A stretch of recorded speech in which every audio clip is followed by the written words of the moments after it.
2, 1. I had a thought the other day. Is it supposed to be Tears of the Kingdom or is it Tears of the Kingdom?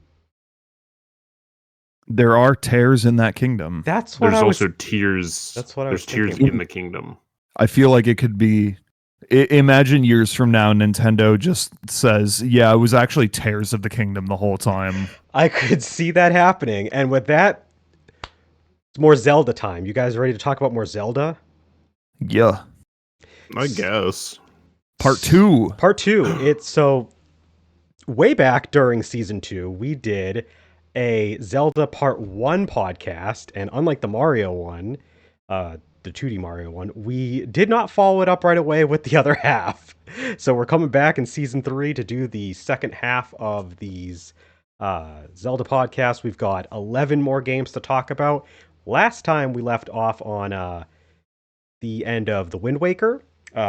And now we're going to go from Four Swords Adventures, spoiler alert, that's the first game we're going to talk about, all the way to the most recently released mainline game, which is Echoes of Wisdom.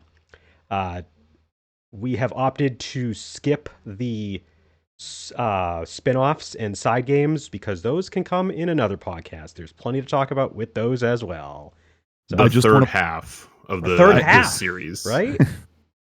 I just want to point out that Echoes of Wisdom came out between the last time we talked about Zelda and now. So the list has only grown in the time that it's taken for us to get to part 2. It should have been 10. Now we're doing 11. Yep. So just as a refresher, I have notes. I have like a structure that I follow for each of the games that we talked about, where we're going to go over their original release, what other re-releases that game may have had, the main gameplay features and focus, and what the game is basically about real quick. And then that can be like a couple different points. And then we've got the stages or dungeons, whatever those are. And then just end off before we get into the wider discussion, just the sales figures. How well did the game do?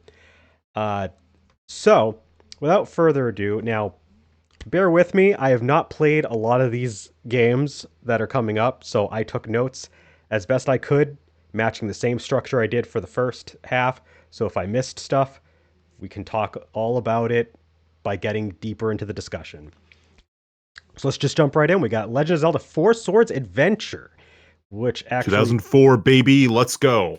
Released first on Nintendo GameCube in North America, June 7th, 2004 to be precise. And it is the only major console Zelda title, not the only Zelda title, obviously, but it was the only console one to incorporate multiplayer gameplay. It takes after Four Swords that was on the GBA in that regard. So it also takes place directly after it. So it's a sequel. So you got Vati coming back as the main villain. And just like Four Swords, you got the ability to play with up to 4 players. And there's an addition of formations for the links to take on in battles. So even if you don't have like your own, even if you don't have like 4 people, you can control them as like a CPU and like a formation sort of thing. And as mentioned, it is on the GameCube, but if you're doing like multiplayer, you got to get everybody else on GBAs, so you got to get like the link cable support things, and it's remember when they advertised that as like a main feature of like the GameCube? They were like, you can connect your Game Boy Advance to it. I want to real quick, just a fact check. Four Swords Adventure in the timeline does not actually take place directly after Four Swords. Nintendo claims it takes place after Twilight Princess. Okay. Yeah. So Nintendo claims. Yeah. That was partially on me. I didn't mean directly after, but like it is after Four Swords. But yes, for some reason there's Twilight Princess in between those after they like confirmed like the timeline. It's very weird. But we won't talk about that anymore. Yeah. So the game, I don't remember if I mentioned this in the part 1 podcast, but it does have an arcade style. When I was talking about Four Swords, I should say, it does have an arcade style of gameplay. So it's not like open world Zelda like you're typically used to. You've got a bunch of different stages and they are broken up into chunks. And Now I'm going to name off all of them, and my voice is going to be kicking my ass by the end. Stages include, you've got the Whereabouts of the Wind, which is Lake Hylia, Cave of No Return, and Hyrule Castle. You've got the Eastern Hyrule stage, consisting of the Coast, Village of the Blue Maiden, and Eastern Temple. You've got Death Mountain stage, consisting of Death Mountain Foothills, the Mountain Path, and Tower Flames. You've got Near the Fields, which is the fields, the swamp, and the infiltration of Hyrule Castle. You've got the Dark World stage with Lost Woods, Kakariko Village, and Temple of Darkness. The Desert of Doubt stage with Desert of Doubt, Desert Temple, and Pyramid. You've got Frozen Hyrule, which consists of Frozen Hyrule, Temple of Ice, and Tower of Winds. And finally, the Realm of the Heavens, which is Realm of the Heavens, the Dark Cloud, not to be confused by the video game Dark Cloud, and the Palace of Winds. The game did not sell well, though. It only sold a little over 750,000 copies. That is worldwide sales. So, all right. Yeah. Let's just get out of the way. This game, in order to play it in its full majesty, the way God himself intended, requires way too much fucking shit. Yeah. You need a GameCube. That's already tough. Jeez. A copy of this video game. Double tough. I guess a memory card is optional, but memory card. 3 friends, impossible. Yeah. 3 friends willing to play this game.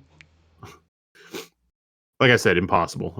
4 Game Boy Advances or Game Boy Advance SPs, and 4 of the GameCube to Game Boy Advance link cables. Okay. Four Swords Adventures, if you have all of the pieces there, which I never have to this day, still can't get 3 friends. No. But I've gotten up to 1 friend. Yeah. That's how much I've gotten to. Yeah. Because it was you. You were my friend. Yeah, I was alluding to the same thing. Yeah. But yeah, it is fun. Like, the concept is really cool, how it like switches between the screens. It's like the proto Wii U in that regard. Yeah. But it's a lot. You need to get a lot to get the full experience for this game. And that's why it's sold like piss. I don't have much to contribute to this discussion tonight, so I just want to point out, if you thought that like it was really like Nintendo just had a weird thing with the GameCube where they're like, if you want the full experience, you also need like a bunch of Game Boy Advances and link cables for this. Like Pokemon, a lot of people talk about Pokemon Gen 3 and the GameCube stuff. I mean, you could still play all the games individually and be fine, but if you want the full experience, yes, you need all those extra stuff. But for this Zelda game, you need all this just to play it. No, you can play it single player. Oh, all right, you can play it single player. That's true. You can play it single player. I did mention that. With a GameCube controller. So if you're playing single player, you can play with this GameCube controller. You don't need a Game Boy Advance and link cable. But as soon as you introduce one other human being into the equation, you need to start having link cables and Game Boy Advances and the willingness to love another human. So, and it is like the focus is the multiplayer. Like you could argue like you still get the full experience with just by yourself, but no, you don't, honestly. This game was like, it was marketed as a 4-player multiplayer experience. And that's why there's multiplayer 4 links on the box art. Sans the multiplayer, the game it's fun, but like it's like I would say a middle of the road like Zelda with the multiplayer. Even like one other person, like I really enjoyed when Jack and I played like a stage or 2. Like we didn't get very far because it was like I think my last day. Now we were playing it after we had already like 100%ed Kirby Return to Dreamland. Oh yeah. Yeah. It was sort of like let's just play it. Fuck it. Yeah. Now, and it's good. I want to ask, so like it was really cool that you got Zelda 4 Swords on the NSO. Do you think they'll try to get this to work on NSO? Because I think it'd be absolutely cool. Need to. Like it would be really cool. Like this game like needs to be on the GameCube app at some point, because I don't know how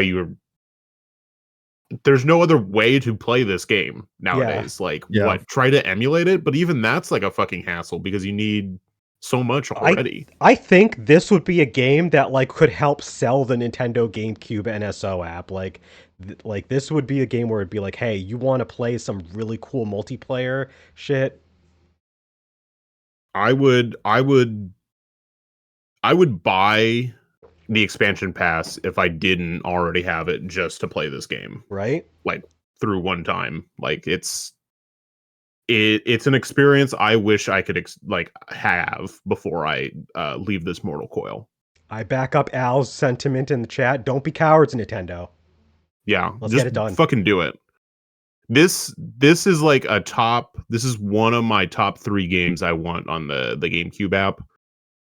One of the other ones is Billy Hatcher and the Giant Egg, but that's for another discussion. Yeah. Jack, do you have any extra stuff to add before we move on to the next game? Not really.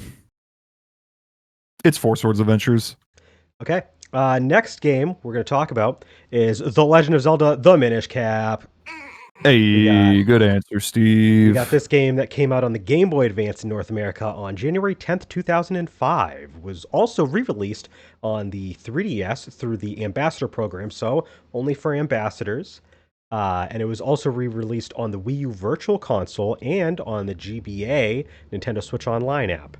So there are ways to play this now, including literally right now if you own a Nintendo Switch and have the subscription service tier for it. So it's accessible. It's in the supposed timeline. I don't know how far. I don't remember how far back before it goes, but it is before Four Swords and Four Swords Adventure. And again, it's literally the game before. It goes Skyward Sword, Minish Cap, Four Swords. Gotcha. Okay. And then Ocarina of Time. Gotcha. And then it splits off. Then the split. Yeah.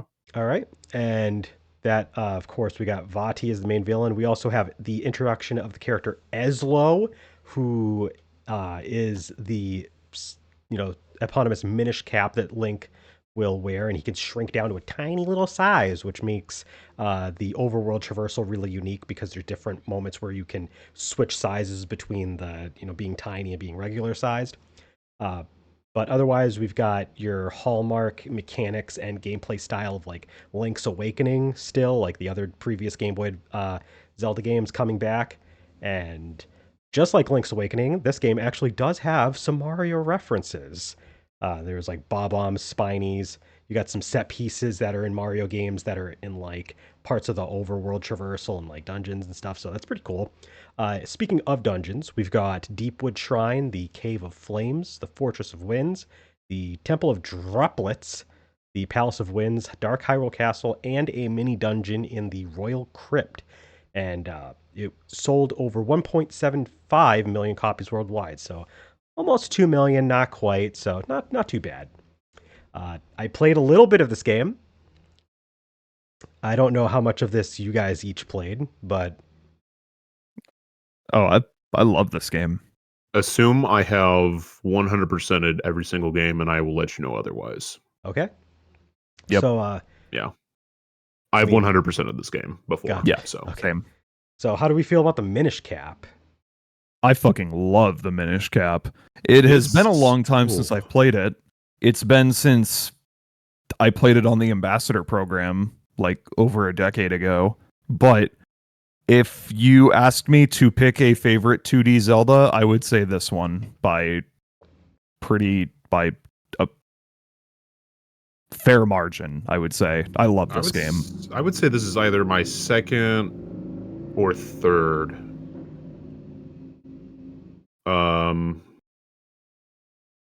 Oracle of Ages is my number one 2D Zelda. It would be like between this and Link's Awakening remake. Would be like in contention for the second slot. Just because like Link's Awakening base game is like solid, but that remake just like brought it up to like a modern tier of really well. That's where I'm at. Minish Cap in and of itself does not really need that remake to bump it up. Like Not even like a necessarily. decade ago, like almost 2 decades ago, like this game has been out for like almost 20 years, and it's still It's like over 20 years actually. yeah. I was Been gonna ask if you guys, when you great. said 2D, if you meant just like top down in general, because like I know Yeah, just that. like any like top-down Gotcha. Zelda game, I would Actually, consider like 2D. no, I'll take that back. I really like Echoes of Wisdom. We'll get to that. Okay. I would say those three, Link's Awakening, Echoes of Wisdom, and this are like contenders for the second slot Wow, of not a Link favorite Between Worlds. 2D. A Link Between Worlds is good. I would probably give that a like. We'll get into it. We'll get to it, but it has we'll get some to it. faults that I would put it like slightly under some other stuff, but like it's another really good game. yeah. So yeah, I will I just like this franchise, so it's like yeah, true. I will say, I don't have like the strongest memory of this game because I played it for the first time like a really long time ago. Like I was still like a teenager, so this is like almost 20 years ago. And I only played a little bit of it when I got back to it on the 3DS Ambassador program a little recently, and I forgot to get to it. But like what I played of it, like I really enjoyed. I thought it was neat how like just the switching back and forth between the tiny and being big, and like the little like towns and villages you can go to like feel like pretty full of life. Like I did really enjoy like just running around and like talking to characters and NPCs and stuff like that. It was like I like the world setting of the Minish Cap, I think, more than anything else. it is a very fun and bright, vibrant world. I do like the main gimmick of like becoming small and investigating stuff, because it takes like a choo-choo and makes it a boss. Like something that you wouldn't like is just a normal enemy becomes like a massive threat, and that's a lot of fun. Yeah, I think that's really cool. And the mole mitts are a fucking awesome like item. Yeah. The ones that let you dig. Yeah. This will I haven't looked at the poll since yesterday, but this will most likely end up being my next stream title. Oh, that's hype. Yeah, currently Minish Cap. Despite what I try, it'll probably end up being his next. Minish Cap is currently leading 4 votes to 2. Damn against wow. Pikmin 4. I'm trying. Landon, I'm gonna tell Kari to go fucking vote for Pikmin 4. Landon used both his own account and the GamingStooges account to vote for Pikmin 4. Everyone else voted for Minish Cap. Damn, I forgot to use the GamingStooges account because I just used my actual like regular account, because I was like that was the one I was logged in, and I was like, oh, I gotta vote for Minish Cap. It's the abuse of power I can afford, because I know the game is going to lose. I know Minish Cap was gonna be the winner, so it's like, well, make it less of a landslide. I am excited to revisit this one, I will say. Yeah. I've been thinking about playing it again too, so it'll be fun to watch Jack play through it. So look forward to those streams. Yeah. Any more thoughts on the Minish Cap? Nah, we'll save it for when we actually stream the game. Okay.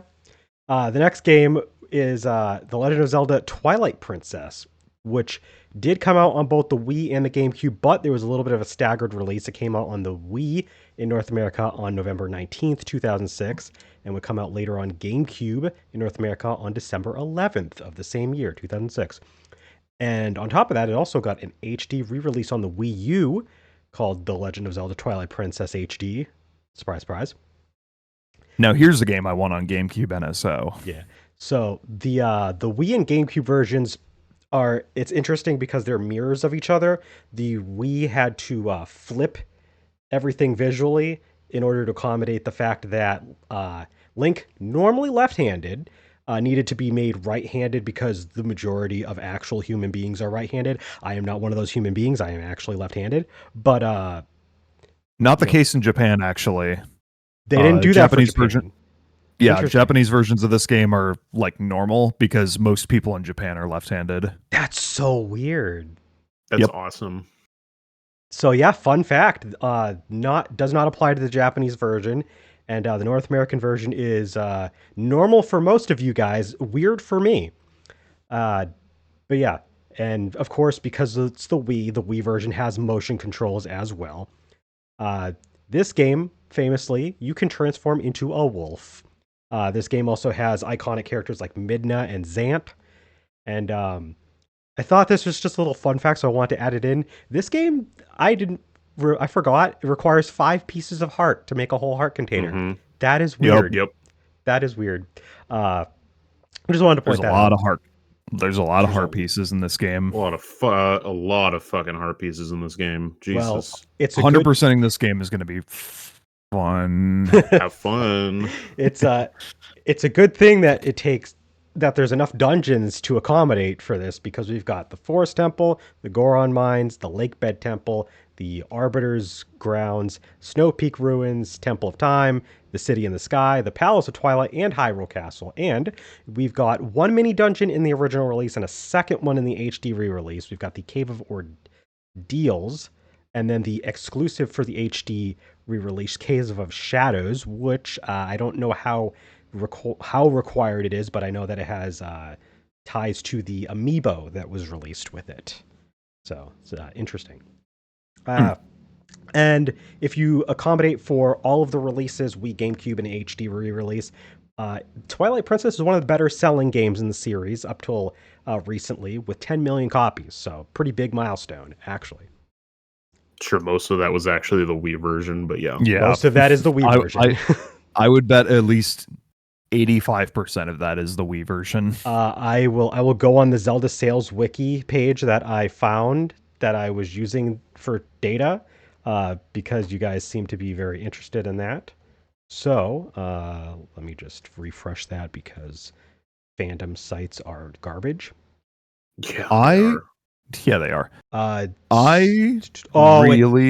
doesn't say. It just has a combined figure between the Wii and GameCube together, and then the Wii you re-release separately, which the Wii and GameCube together sold 8.8 million units of that.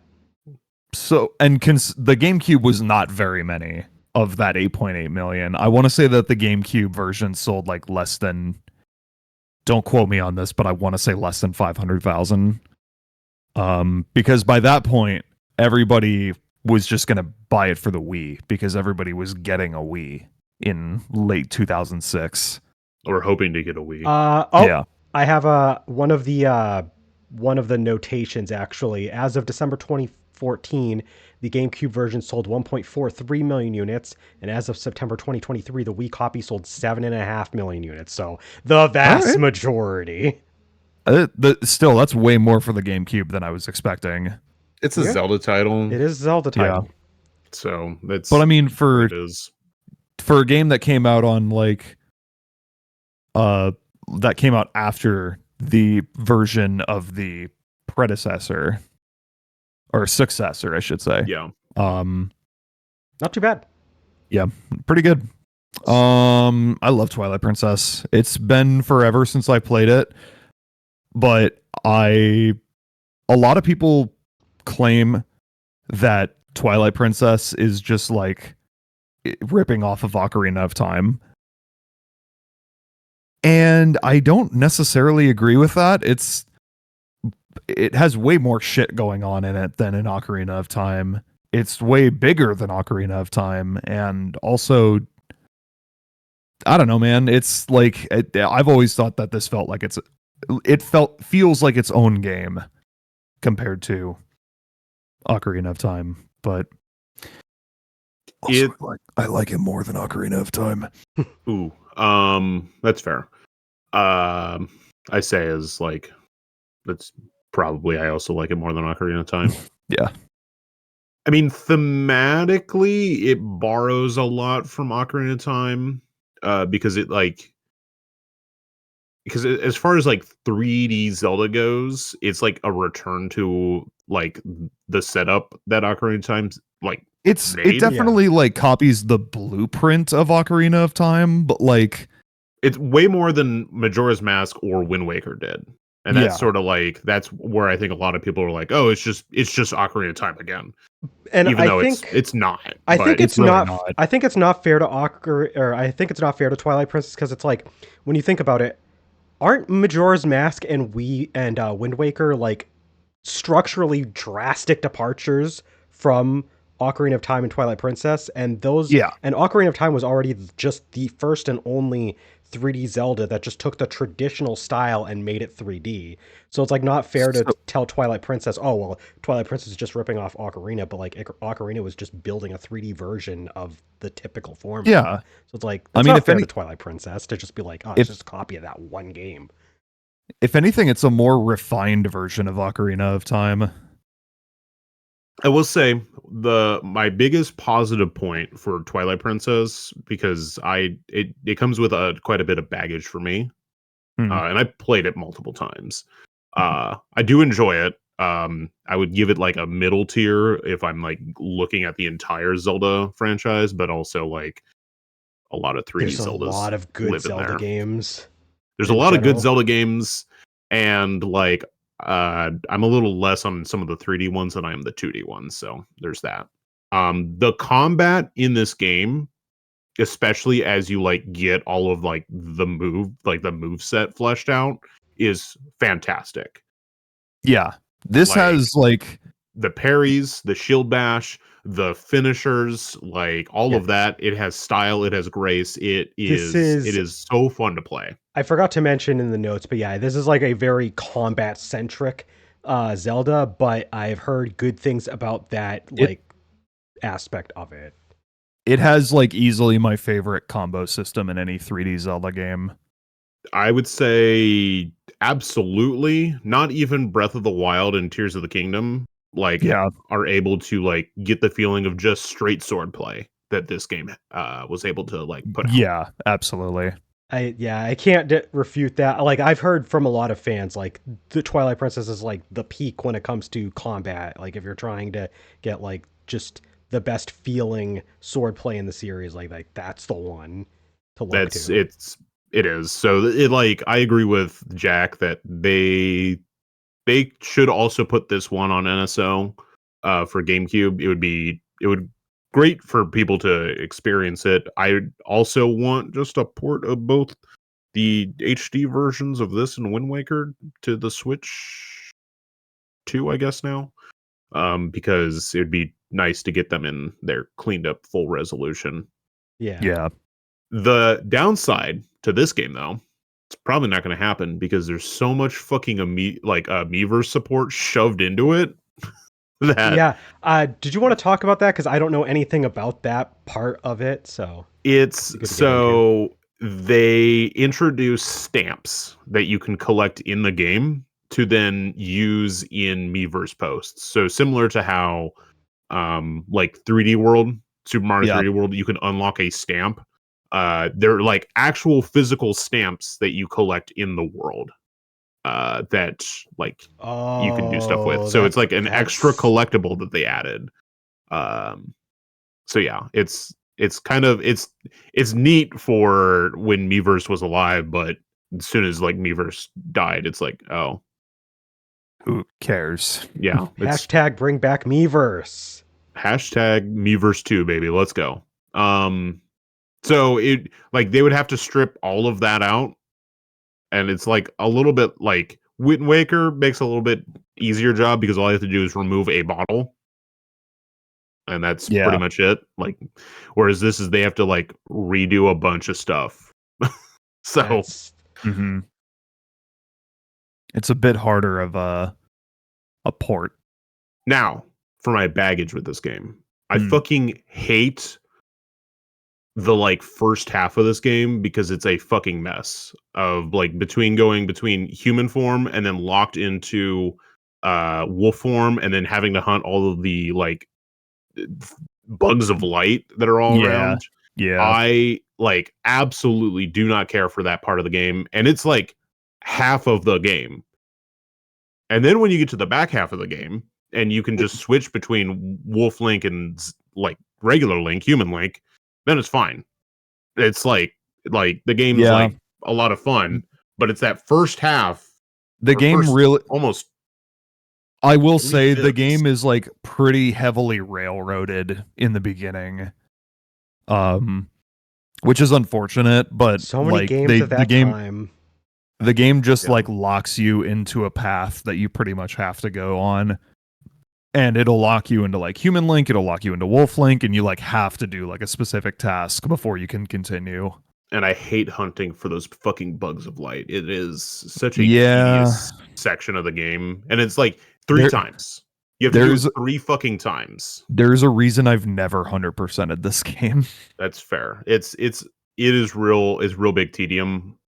Yeah. But the combat is like phenomenal, so like it makes up for a lot of like the shortcomings of this extra gritty Zelda.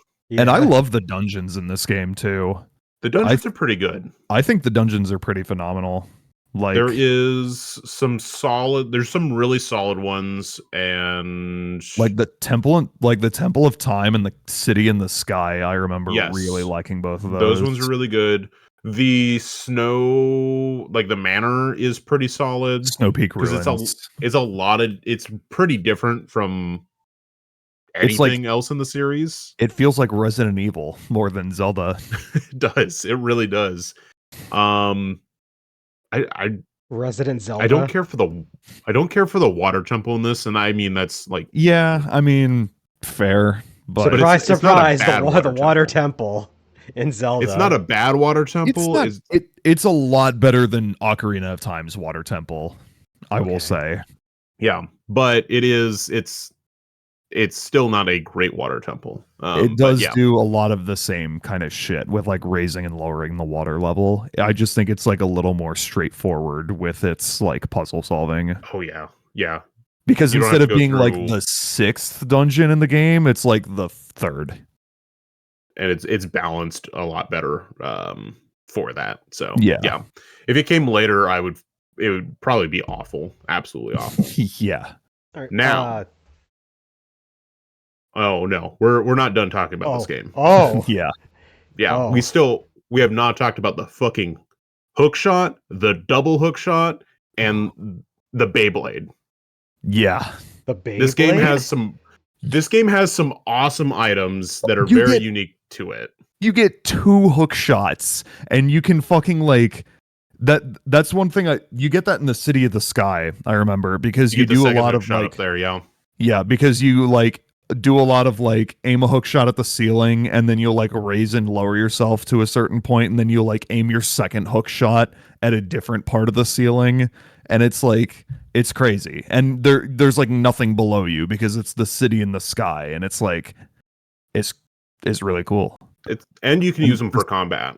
And the Beyblade. So there is an actual there's a top spinner that you get in the desert dungeon that you can use to like Link just jumps on top of it and it spins around and it goes forward and it can attack things, but also there's like grooves and walls to like follow it and stuff. Yeah, it's like kind of a spinning gear almost, where like you use it to like hook yourself into like divots into the wall and like take yourself up to new areas. And you can also just like ride it around wherever. Like it's cool as fuck. But it's very momentum based, so like it'll peter out after a little bit if you don't have like some of those grooves and stuff to do with. But it's literally a giant top that you just stand on top of. Snowboarding minigame. Snowboarding. That's all I got. All right. The Hawkeye. You can add the Hawkeye and the arrow, and you can basically make a sniper. Oh yeah, yeah. Or you can bomb arrows. Wasn't this the first game to have bomb arrows? Or like, no. Wind Waker had. Wind Waker had bomb arrows. Well, no, it had like ice and fire arrows, but okay. But no, this is like because like you can like combine and attach items to other items. So like you can add the Hawkeye to the bow and arrow to make like a sniper. You can add bomb arrows. You can add bombs to your arrows to make bomb arrows, and you can just like, and it'll explode whatever it hits, and it's amazing. It's a lot of fun. There's a lot of fun creative stuff in this. Too bad it's literally just Ocarina of Time too. So too bad. -2 out of 10. All right. Any final words on Twilight Princess? Now let's talk about Amiibo. Oh boy. All right, moving on. Yeah. The next game that came out was The Legend of Zelda Phantom Hourglass. We're going to the DS with this one. Released on Nintendo DS in North America on October 1st, 2007. And was re-released re-released on Wii U Virtual Console. Nailed it. Nailed it. I almost said Wii released. Hell yeah. Wii released? Yes. God. So this, I don't remember how long after, but it does follow the Wind Waker timeline-wise. I don't know if there's anything like in between it. It's like immediately. Yeah, this one takes place like, I want to say, out of any Zelda game in the entire timeline, this is like the most immediate following the one before it. I think maybe Triforce Heroes actually it's like tied with Triforce Heroes, because Triforce Heroes takes place, I think, right after A Link Between Worlds. Yeah, but it's still like you're playing as the same Link from the Wind Waker, and it's like after you sail off from the Wind Waker in the credits, like this game takes place. Yeah, this game literally starts up where the Wind Waker left off. And being on the DS, it is a very touch screen heavy game where you'll be able to control Link on the overworld with the stylus, and it is another top-down game though otherwise, so it's a little bit similar to previous Zeldas in that regard, at least, but with 2D. It's supposed 2D, but it does have 3D graphics, and it is the first of the handheld Zeldas to do that. So that's pretty cool. This is the first RuneScape type Zelda game. Damn. Where you point and click where your character goes. Oh no! I don't know if that's a good thing. Spoiler alert. It's not great. But you know anyway, what? I never hated the touch controls in this game. It's not bad, but it's not ideal. But let's let them finish. Yeah. So, go for it. So we've got a bunch of dungeons in this game. The Temple of the Ocean King, which I have heard a lot about. We'll get into that. Yeah. The Temple of Fire, Temple of Wind, Temple of Courage, the Ghost Ship, Goron Temple, Temple of Ice, and Mutos Temple. And this game has sold 4.76 million copies on the DS worldwide. So not too bad. That's pretty good sales-wise. And got a bunch of temple dungeons. So how do we want to discuss this touch screen controlled Zelda game? Well, I think Jack and I already opened it up with the literal controls for this one. Yeah. So let's dive into it. I've 100%ed this game. So this is a game that I have not 100%ed. I'm missing one piece of heart from the archery game. Oh, the archery that makes sense. Game. Yeah, that makes sense. Because it's tough. It is. Oh. It is. And I never really had like that much of an issue with the way this game controls. It's pretty like you click and drag to tell Link where to go. You tap on people to talk to them. You like swipe to do your sword attacks. It's pretty intuitive. Obviously I would have preferred button controls in a lot of instances. Like I could understand using touch controls for like certain items, but they were really all in on controlling Link entirely with the stylus and not using anything else. Yeah, it's fine. I enjoyed the game. It's definitely not one that I would necessarily rank super high in the overall grand scheme of things, but it is a good time. The biggest issue a lot of people have with it is the Temple of the Ocean King, because it's a temple that you come back to over and over again. Like you will make some progress in it and then leave and do some stuff and then come back and then like start over again. That's what I was hearing. And it is every time you complete a dungeon, you go back to the Temple of the Ocean King and you have to start from the beginning every time. But every time you do the Temple of the Ocean King, there's like a new section. There, every time you return to it, there's a new section of it added. And you need to start from the beginning and work your way down every single time. Yeah. So and it is annoying. Very It is tedious. like, it is actually the sole reason why this game does not rank much higher for me, because I really like this game outside of that. Like, it's a pretty fucking solid 2D Zelda game. You know what this reminds me of? The story's a lot of fun. This reminds me. The story is fun. Linebeck is like one of the best characters in the franchise. He's great. Sorry, he's fantastic. This just reminded me. So, like, the Temple of the Ocean King is basically like a much more poorly executed version of Mementos from Persona 5, because it's introduced early. You have to keep coming back to it. But unlike Mementos, you don't get it paced out the way you want to. You have to do it the way the game wants you to. It's crazy how easily that problem could have been solved just by adding checkpoints and like letting you continue from where you left off the last time you had to do the Temple of the Ocean King. Like, and you know what? That is literally the single fix that this game needs. They fixed that in Spirit Tracks because they have a very similar concept. Yeah, and they do. They just go, okay, now you can quick warp to the next section. You don't have to replay like 5 floors after beating the 6th dungeon, so you can go deal with the 6th floor of this nightmare dungeon. So yeah, like, I would still consider this like a good Zelda game overall. Like, I really enjoyed it, but it's the other dungeons are pretty solid from what I remember. Yeah, it's really good.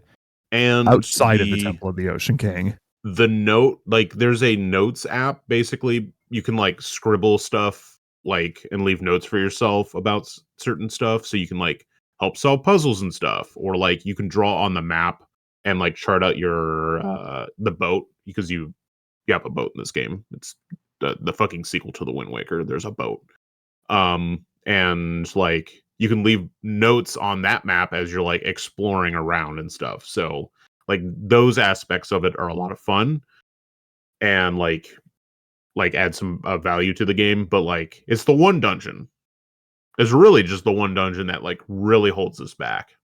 Yeah, it's like how Twilight Princess is held back by the first third of the game with the light, the bug light shit, and being railroaded into each like phase of like either human or wolf link. Like this game's like biggest bane from like giving it that push into like just the next step of like Zelda game is this dungeon, Temple of the Ocean King. Literally. All right. Any further thoughts on? I mean, you guys talked about the Temple of the Ocean King, but anything else like sticks out like positively at least in this? I like Linebeck. You said you like Linebeck. Honestly, it has been a very long time since I played this one as well. So I don't remember too much of it. So but I have a question. So you guys, so this being a touch screen oriented Zelda, like, is it a lot more basic when it comes to like puzzle solving, or are there actually like a bunch of different items with that you solve puzzles with that are just done in like really like weird way? Like, how does that work? There's a lot of they're like limited on like your like equipment, because it's just like boomerang, bomb shoes, regular bombs, bow, grappling hook, hammer, shovel. That's like your main stuff, and then they add some other stuff, and I think Jack was going to get into that. Not a crazy amount of stuff, but they do some like pretty unique shit with the touchscreen, like how you can, like with the boomerang, you like draw the path that you want it to take, which cool. I think is pretty cool. Like you like equip it and Link is like ready to throw it, and then you like draw like where you want it to go, and you can just have it like, and I think that's a really unique way to use an item that's been in the franchise for a long ass time. Am I thinking of Spirit Tracks, or does this game also have like some puzzles where you have to blow into the microphone? I'm pretty sure this game has that too. One puzzle that really, really, really sticks in my mind because I was fucking stumped on it as a kid. Like when I looked it up, I was just like, "What the fuck? Are you kidding me?" The one where you have to close your DS and then reopen it so that you can copy the stamp from the top to the bottom screen. Yeah. There's so many DS games that did wacky shit like that. Like that reminds me of like The World Ends With You, where in order to defeat a certain noise enemy, that's exactly what you had to do. Is you had to close the DS, put it in sleep mode, and then open it up, and then the noise would just die. Yeah. I love that shit though. Yeah, like the it's DS a did some creative wacky shit. way. It's a creative way to use like the hardware. Like they talk about like controllers and using that in like creative ways with like newer technology, but like utilizing like a handheld with dual screens and like a clamshell technology and stuff, like I love it. Bring it on. Like the shit where you turn the whole system upside down to evolve certain Pokemon. Yeah, Inkay into Malamar. Yeah. That was something I thought of, and I was also thinking of like the gyroscope controls to aim in the 3DS Zelda titles. Like just the fact that you can just use the gyroscope for stuff like that. Like just no, it is pretty cool when the games do stuff like that, and it's a way that like is fun, makes it unique. So yeah, any other thoughts on Phantom Hourglass? That's all I got. We'll move on to its sister game. Really liking the final boss, Bellum. I honestly don't remember the final boss. Squid. It's the squid thing. I don't know. Oh, okay. Yeah. But other than that, yeah. All right. So there was a sister game that came out a little later. We got the Legend of Zelda Spirit Tracks, which also came out on the DS. This game in December 7th, 2009, also got a Wii U re-release, Virtual Console. And this one takes place after Phantom Hourglass. But instead of going on a boat and sailing around, this one involves restoring the spirit tracks and traveling on the spirit train, hence the name of the game. And the dungeons include the Tower of Spirits, the Forest Temple, Snow Temple, Ocean Temple, Fire Temple, and Sand Temple. And there's also a mini dungeon called Lost at Sea Station. And this game actually sold just under 3 million copies, 2.96 million copies worldwide on the DS. So for a late era DS game and a sequel to another game on the system, yeah, not too bad. So Spirit Tracks. People saw Phantom Hourglass and were like, fuck that shit. But here we are. Spirit Tracks I remember beating in like a weekend. Like I remember playing through most of it in like a single weekend. I remember playing it like on a family trip as well. So it's like a family trip. It's like it's a shorter Zelda game. It's not short necessarily. I just like got really in the mood to play it and did nothing but play Spirit Tracks for an entire weekend. I could check how long to beat. You're like, I will say, no, it was just vibes. I was just vibing with the game. They add a couple like fun items to this game versus the other one. There's the whirlwind, the sand one, and a whip that you get. On top of like boomerang, bow, and bomb, and then there's the spirit flute, which lets you summon the fucking like do some shit. It's your musical instrument for the fucking game. Which how many Zeldas have most Zeldas have one. Overall, I remember not being too crazy about this one. Like for all intents and purposes, it should just be a better Phantom Hourglass because it fixes the problem that it has with the Temple of the Ocean King. But the problem is that the rest of the game just isn't quite as memorable. Or I think the issue, all of the dungeons, as far as I remember, are pretty solid in this. The issue is the overworld is exclusively explored in a train.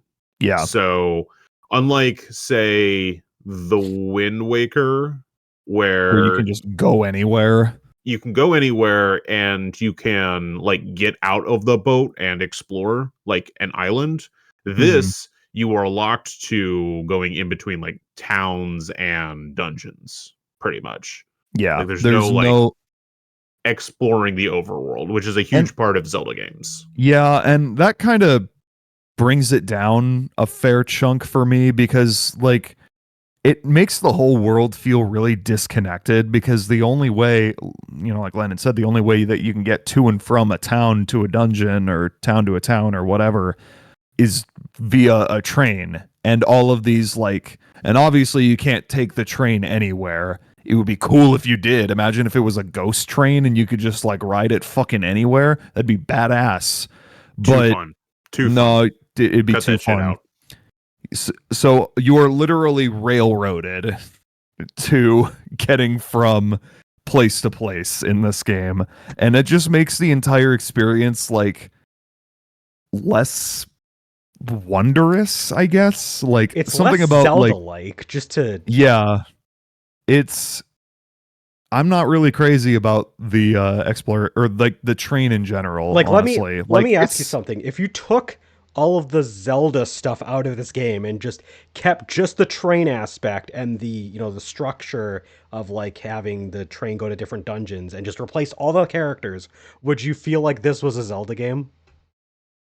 I mean, probably not. I mean, maybe I'm not saying that Zelda makes this game bad. It's just weird and different. Maybe like a Zelda-like. Yeah.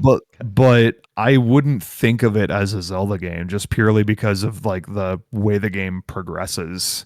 It's because of the dungeon structure, it would still feel like a Zelda game, but outside of that, because that's one half of the Zelda formula is a thing that you solve puzzles in, whereas the other half is open exploration and the sense of wonder. The world that you can freely explore. I would argue that Okami is more of a Zelda game than Spirit Tracks is.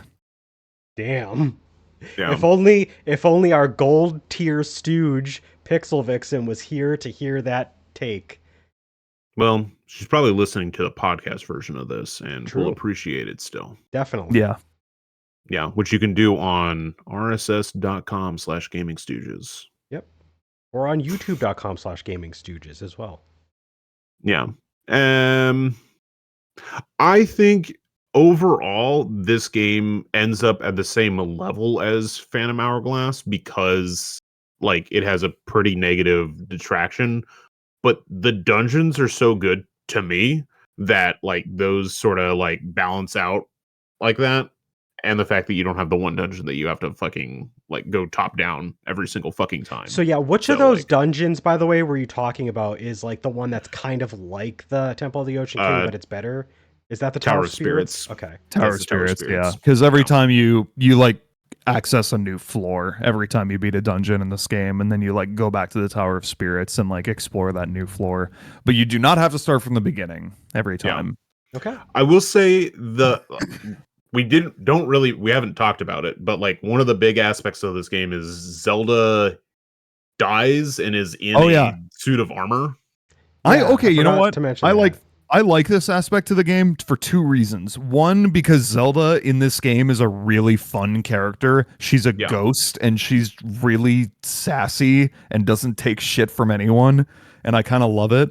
And two, because I really like the mechanic where she possesses the dark nuts or the suits of armor, and you use that to solve puzzles and to access areas you wouldn't normally be able to as just Link. So I think that aspect of the game is really cool.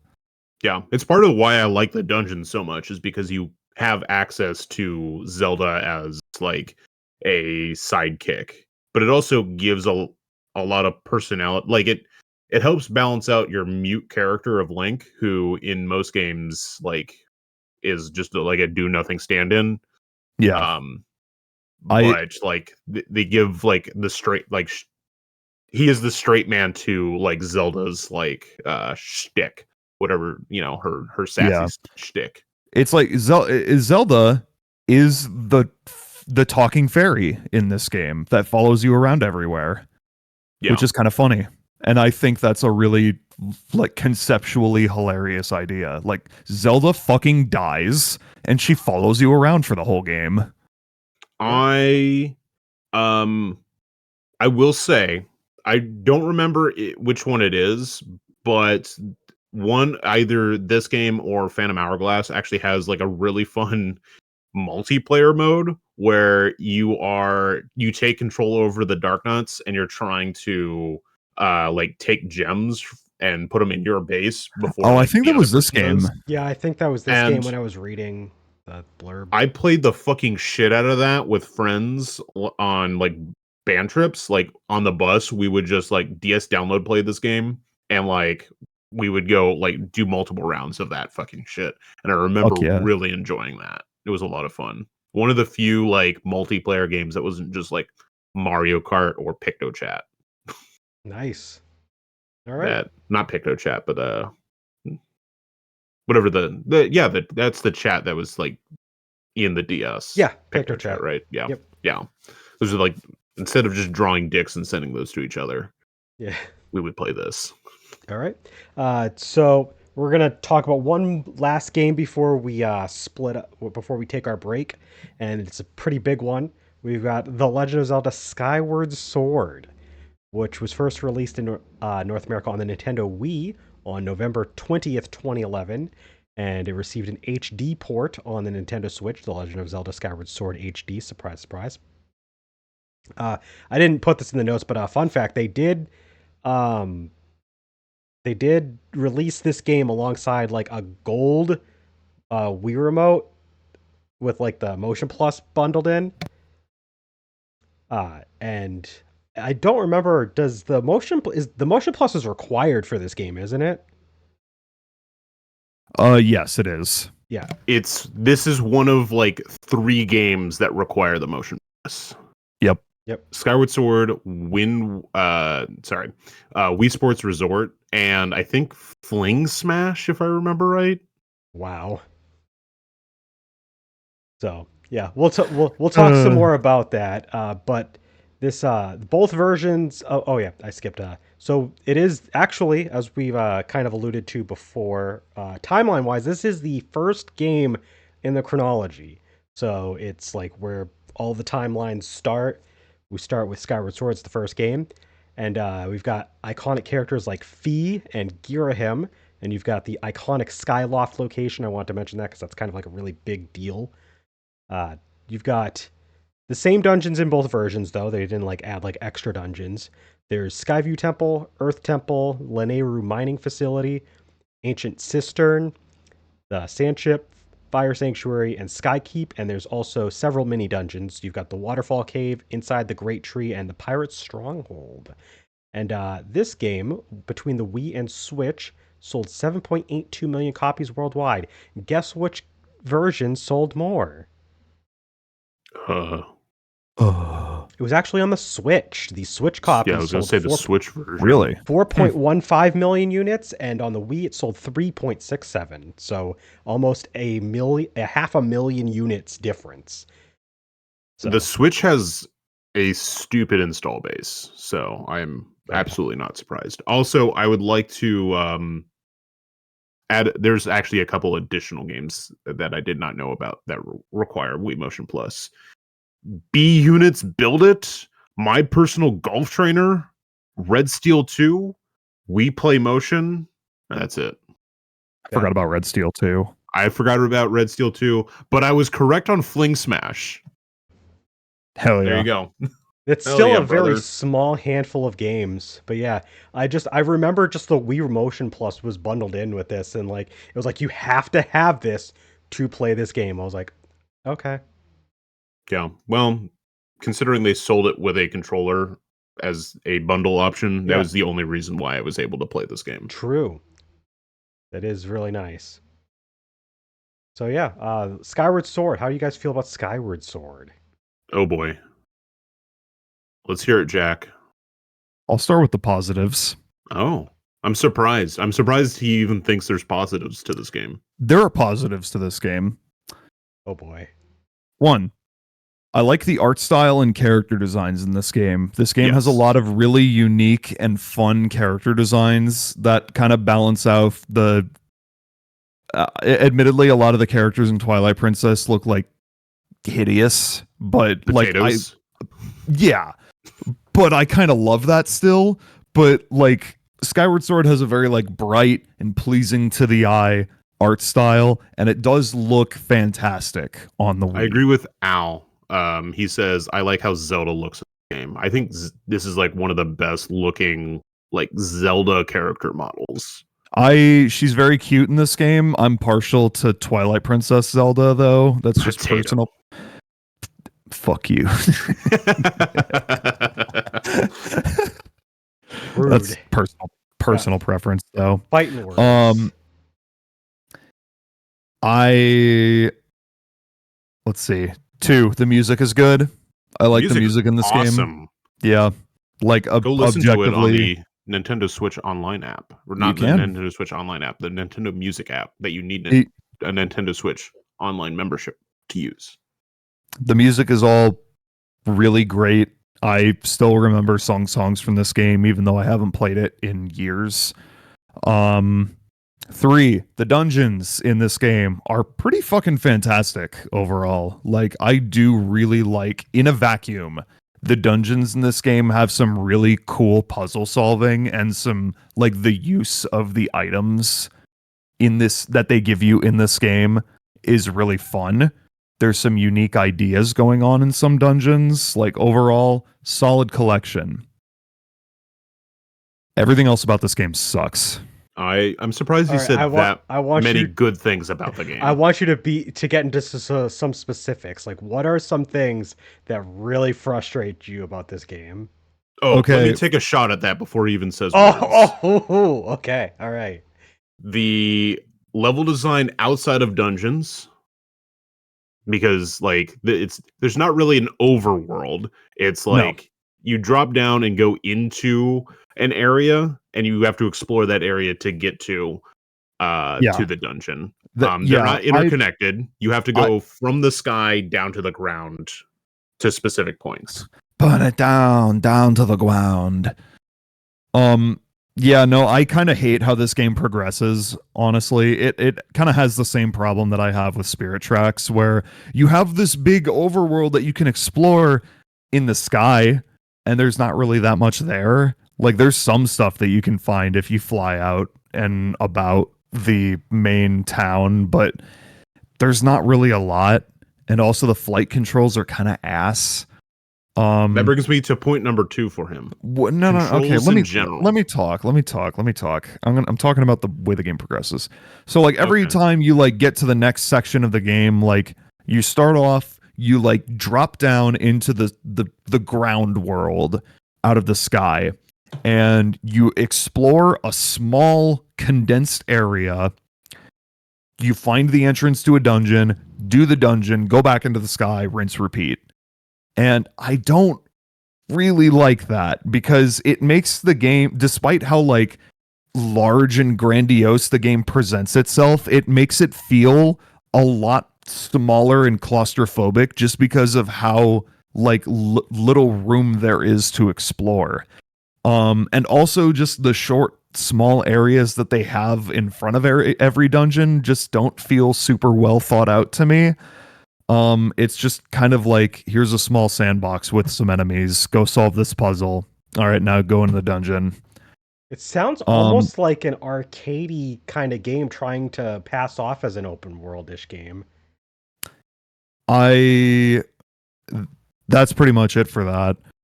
Yes, I do hate the way this game controls, but it's it's really less about the controls, because like, yeah, the Wii Motion the whole gimmick behind this game is that this was like the first game. Actually, wait, which came out first, this or Wii Sports Resort? I think it was Wii Sports Resort by 2 years. Yeah, because I was going to say this. This game was bundled with, I believe, the Wii Remote had the Motion Plus built in. And the Wii Sports Resort came out at a time where they just introduced the Motion Plus, and it was an attachment.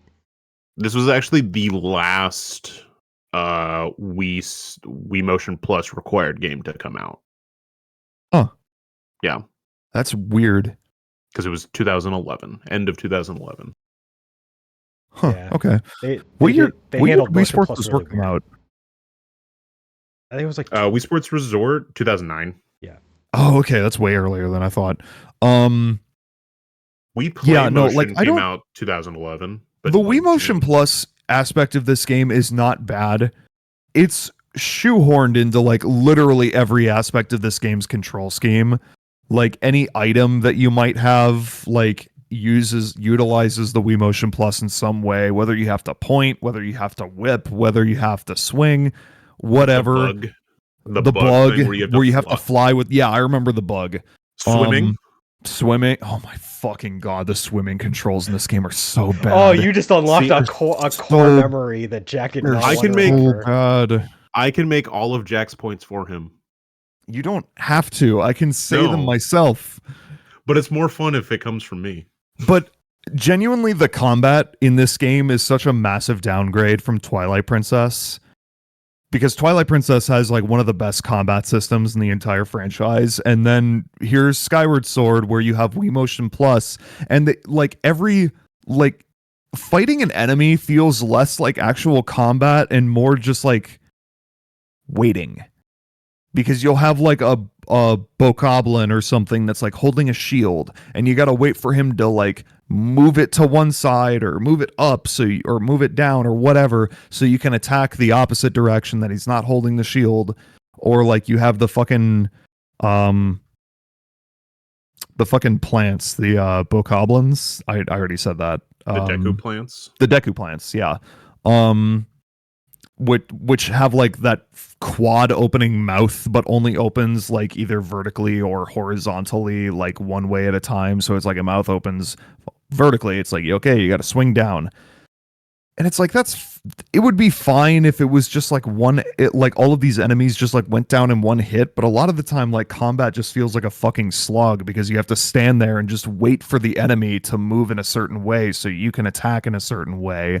And it's just not fun. I'm getting the sense that the combat in this game sounds like they just added like a puzzle aspect to fighting enemies, which on paper sounds great, but in execution it's like, this is too much.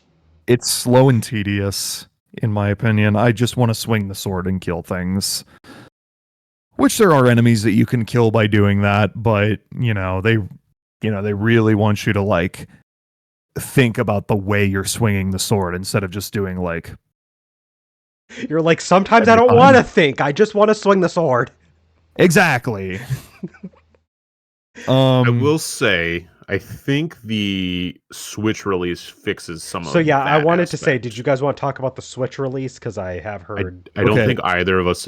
I haven't played it. I have not played it either. So like, I can't. So the answer is no.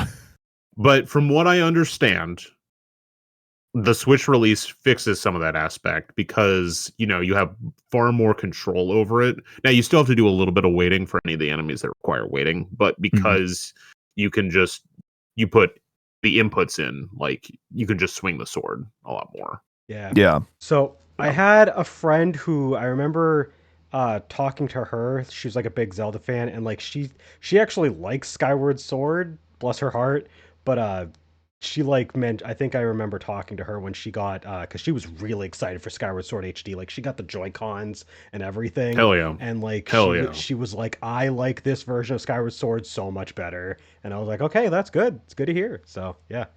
I mean, someone that already liked Skyward Sword saying that they like the HD version better, that means that the HD version must be pretty good, at least playable.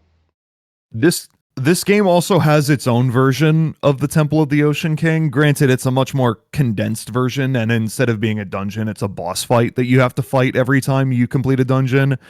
But holy fuck, I got so sick of fighting that goddamn, like, I don't remember what the thing was called. The fucking, like, gross toenail guy? It's the same boss?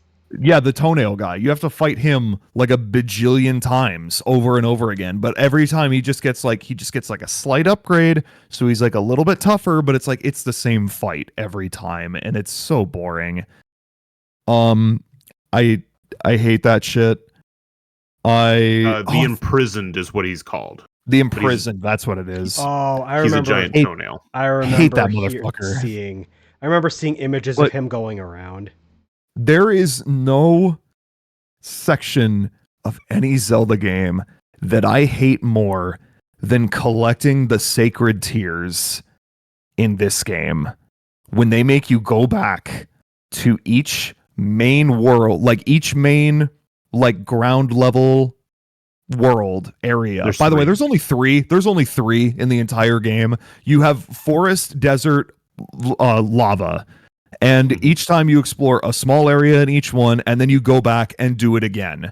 And then after that, you have to go back to each one a third time so that you can traverse the area and collect these sacred tears. But God forbid that you accidentally like step out of the light for too long, because you'll get like alerted by these like fuck you, kill you in 2 seconds guards that will follow you everywhere. And there's like a million of them that you have to collect, and there's like 4 different levels, and they take forever, and it's so frustrating because the controls in this game aren't great, and traversing these areas sucks ass. God damn it. Speak your truth, man. So I assume that the 3 layers, that means that there's like one of each of those layers has one of those mini dungeons, because I remember counting 3 when I said there's Waterfall Cave, Inside the Great Tree, and Pirate Stronghold. So yeah, the dungeons are like split up into like you go to an area and then there's like multiple dungeons in it. Yeah. Yeah. I will say you only have to fight the imprisoned 3 times. Is it only 3? I could have swore it was more than 3.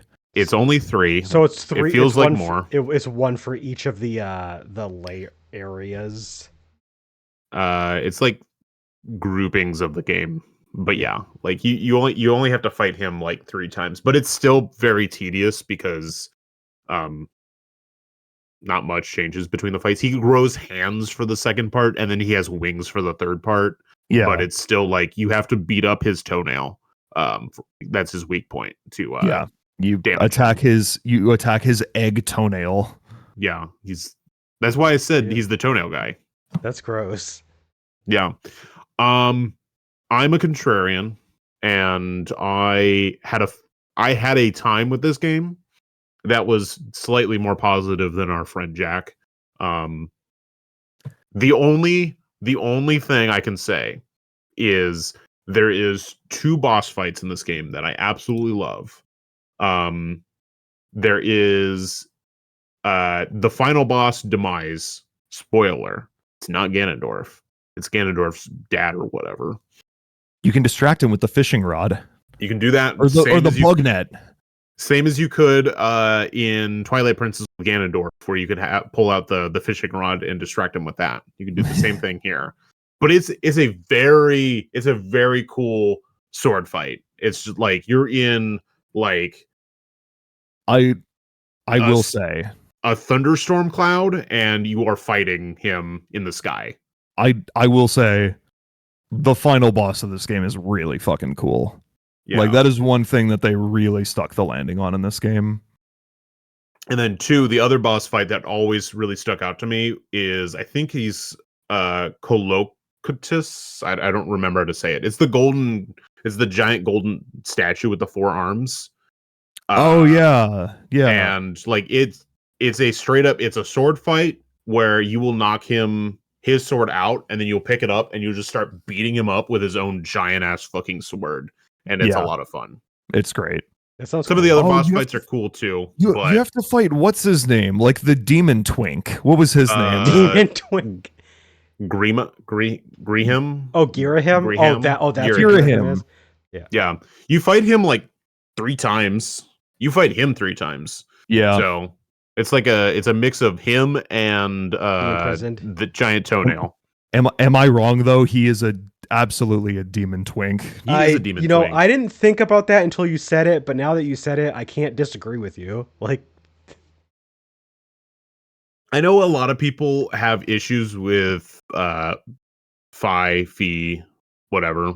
I didn't even mention her, and you know what? I don't even think she's one of the game's biggest problems. She's just this game's fairy, and she talks like a robot. That's fine. But I just wanted to bring it up because I know some people out there would be like, "Well, you didn't mention the blue bitch." Like, she is one of this game's smallest problems, quite frankly. Like, she's a little annoying sometimes, but man, it's kind of overblown. That's coming from me, a Twilight Princess hater, or sorry, a Skyward Sword hater. Is she as annoying as Omo Chow? No. Okay, well then already that's a lot of information. Yeah. So I'll just say I enjoyed the game. It's nowhere near, like, it's not a super high game. I won't go out of my way to defend it. The combat's okay. Anything after fucking playing Twilight Princess is just like whatever. Yeah. It's like, I'm not gonna stand around and defend the combat. The dungeons, like Jack mentioned, they're all pretty fun, especially the last one, which is like a puzzle box dungeon where you like actually shift the rooms around. Like, you have like a little tablet and you can actually like change the rooms, so you can like explore it like differently. It's like a sliding block puzzle. Yeah, but that physically changes the actual dungeon. Yeah. No, that shit's cool. I think the vinyl dungeon in this game is really cool. So there's a lot of cool stuff, and this game is held back by the fact that it has a giant toenail that you have to fight multiple times. Also, it has Beetle. This game does have Beetle and Groose. You cannot deny. It's not awful. I wouldn't even say that I hate this game overall. I just feel super indifferent towards it. You're just a disappointed father whose child came back with a C-. Like, because I like totally bought into the hype on this game because I was so fucking excited for this game when it was like when they were fucking showing it off, when they were talking about it. I was just like, oh fuck yeah, like a Zelda game with more focus on motion controls. I think that's cool. I totally bought in, and like all of the reviews when it came out were like, with the exception of GameSpot. Yeah, with the exception of GameSpot. That is the one review that was like even remotely negative towards Skyward Sword before it released, and it was a 7.5. It wasn't even negative. Yeah. It wasn't even negative. Yeah, they were just one of the few. They were just one of the few places that did not give it like a 9.5 or higher. Like this game had like what, a 96 on Metacritic or some absurd number. It's not that high, I don't think, but I know it's high. Like like you said, like GameSpot was the one major outlier, and there was a frenzy online with people like going on about how like GameSpot was supposedly like there was something wrong with their critic review or whatever. And it's funny because like nowadays it seems like Tom McShay, I think, was the guy that reviewed this game for GameSpot. Like, he's probably closer to the general opinion of Skyward Sword than anyone else was at the time. First of all, it has a 93 on Metacritic. I just looked. Second of all, an 8.1 user score as well. Every time I think of that meme that's like, they hated Jesus because he spoke the truth, I think of that review of Skyward Sword when it first came out. Yeah. The Switch release has an 8.1 critic review and a 7.5 user score. Okay. I don't know. Yeah. Whatever. It's by far my least favorite 3D Zelda game. Like, I would play any of the other 3D games before this one. I would probably put it above Ocarina of Time on principle. Good to know. All right. So we've got 5 more games to talk about. But before we do that, because we're going to have quite a bit to say about these 5 games, let's take a quick break to do some housekeeping and talk about what our social media and all of our other platforms and stuff. And Jack is going to take over for this one. Both Landon and I, well, I know I'm going to get up for something, and I assume Landon will too. Hey, everybody, it's me. Right now on GamingStooges, currently on twitch.com/GamingStooges. I just finished up streaming Backyard Baseball 97. The Blue Bummers won the Ultra Mega Championship of the Universe, or whatever the fuck they call it. Undefeated season. Congrats to them. Landon just finished with, or no, was he doing something? No, yeah, no, okay. He was just at Balatro and Wingspan before. Landon just started Dragon Quest Heroes, The World Trees Woe and the Blight Below, and he's doing that on Saturdays. Cloud just recently started Final Fantasy IV Pixel Remaster. He's continuing with the Final Fantasy Pixel Remaster series. He's doing that on Thursdays and Fridays next week.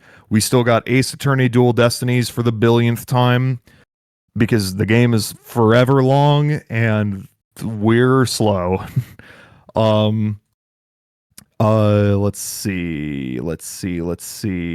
More than likely, my next stream title is going to be The Legend of Zelda: The Minish Cap. If the poll on Patreon is going to stand, which I assume it will. I don't think anyone's going to change their votes.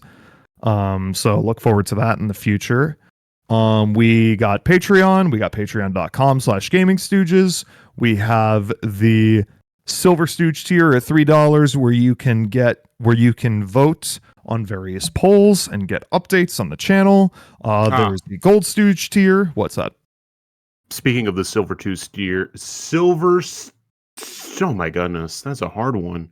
Silver Stooge tier on Patreon. We have a new poll coming up.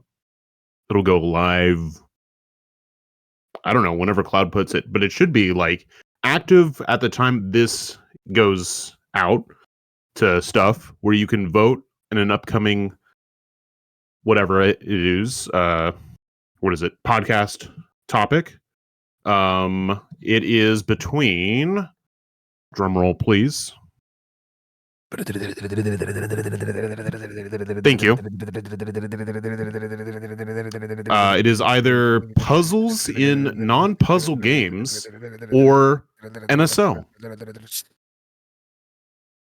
So yeah, that's coming up. All right, back to the scheduled ad read.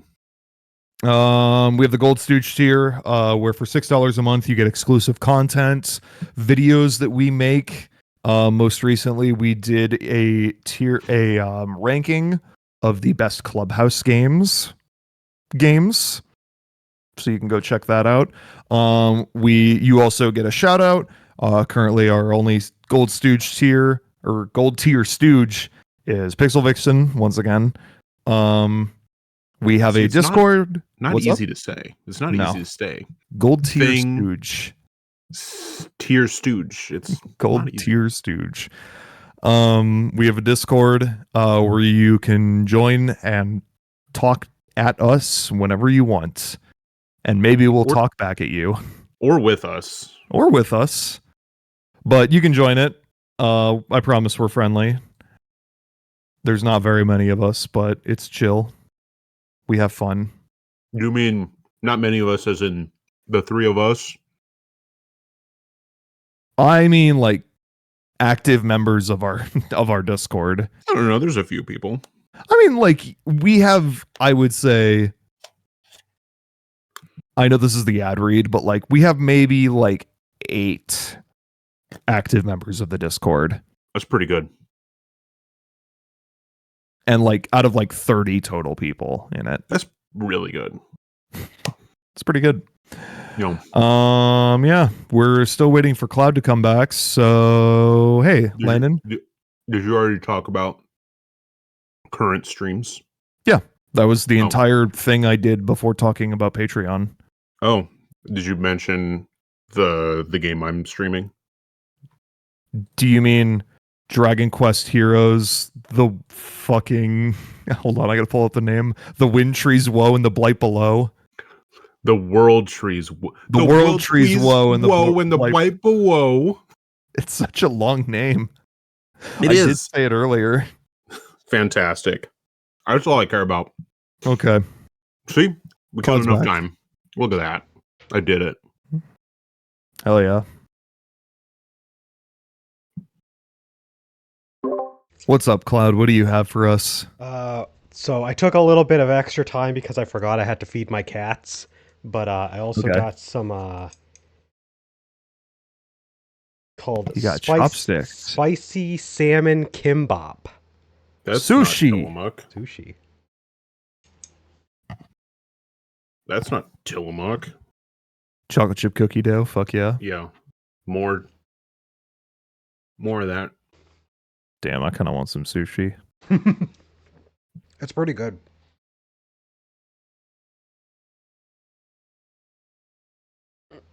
Oh, sorry. Just, drinking out of my Tillamook camper mug. Well, that's what you've been What do you- drinking out of this whole time. What do you have in it, Landon? Black tea. Fuck yeah. Yeah, because it's a thermos, like a thermal mug. Yeah. All right, so Jack, you already went over everything. Yep. All right, We're good. so we're gonna jump back in. We got 5 more Zelda games to talk about, and for the most part, quite a few. They're pretty much all gonna have quite a bit to talk about when we discuss them. So let's start with Link Between Worlds. Link Between Worlds. Link Between Worlds came out on the Nintendo 3DS in North America on November 22nd, 2013, and returns to and expands on the world that was experienced in A Link to the Past. So you've got the return of Lorule, and it introduces the ability to merge into walls. You can go into the wall. You become wall. And the dungeons, like in A Link to the Past, they span both Hyrule and Lorule. And Hyrule has Eastern Palace, Tower of Hera, House of Gales, Inside Hyrule Castle, and Desert Palace. And Lorule has Dark Palace, Swamp Palace, Skull Woods, Thieves' Hideout, Ice Ruins, Turtle Rock, and Lorule Castle. And this game sold 4.26 million copies on the 3DS. So pretty respectable showing. Ahead of Spirit Tracks, but behind Phantom Hourglass, but only by a little bit. So I did not get to play this game. This is actually one of the Zelda games that I really want to get. I just never get around to getting it. But I know Landon's played this a lot. And what about you, Jack? I have played this game. I did not 100% it. I think I really need to return to this one because I feel like the playthrough I did was kind of like quick and didn't really think much about it. I remember enjoying it. I don't remember much about it. I'm put on the spot here. I don't fucking know. It's been like 12 years since I played this game. How is this on the spot? We've been working towards this podcast. You guys are eating, and I'm the only one that doesn't have food, so I'm here forced to speak. I can stop eating whenever I feel like. Okay, Landon. So, Landon, you want to tell us about Link Between Worlds? Because I'm sure you probably have the most to say about this game. I don't feel like stopping eating yet. All right, we're going to move on to the next game. No. I'll put my Tillamook down. Don't do that to Landon. Landon likes this game a lot. I do. I enjoy this game. Which is funny because I have faults with the Link to the Past. Yeah. Yeah, the predecessor game. It's funny, like we talked about this back on our last podcast, but you were, I mean, we wouldn't say you disliked it, but it was like you were surprisingly critical of that game. I am very critical of that game, and I feel there's 2 reasons. I'm definitely I play to my bit, which is I'm a contrarian. I have to be the opposite of popular opinion. And if popular opinion, yeah, if A Link to the Past is good, then oh boy, I'm going to be extra critical about it. But also, I like A Link to the Past. Like, in the grand scheme of things, I would rather play that game than a lot of games. So, like, I mean, and the same I can say for Ocarina of Time. So, like, it's not like I hate these games, but I'm going to be extra critical because so many people will like rave about them. A Link Between Worlds does still have some of the same faults I would say I have with A Link to the Past, but it still is like it's a very fun game. The main gimmick of this game is not just going into the wall. I would say that's like part of like one of the two main things. The other big thing is dungeon item rental. So you don't actually like get the items from dungeons like you would in a normal Zelda game. There is a shop. You can go in and rent it, like rent one, or you can like pay a bunch of money and like buy it flat out. But you need some of these items in order to explore dungeons. So like you have to like either switch your rental out, or you know, you have to like grind money to go into and like buy it eventually. Interesting. So there is that aspect.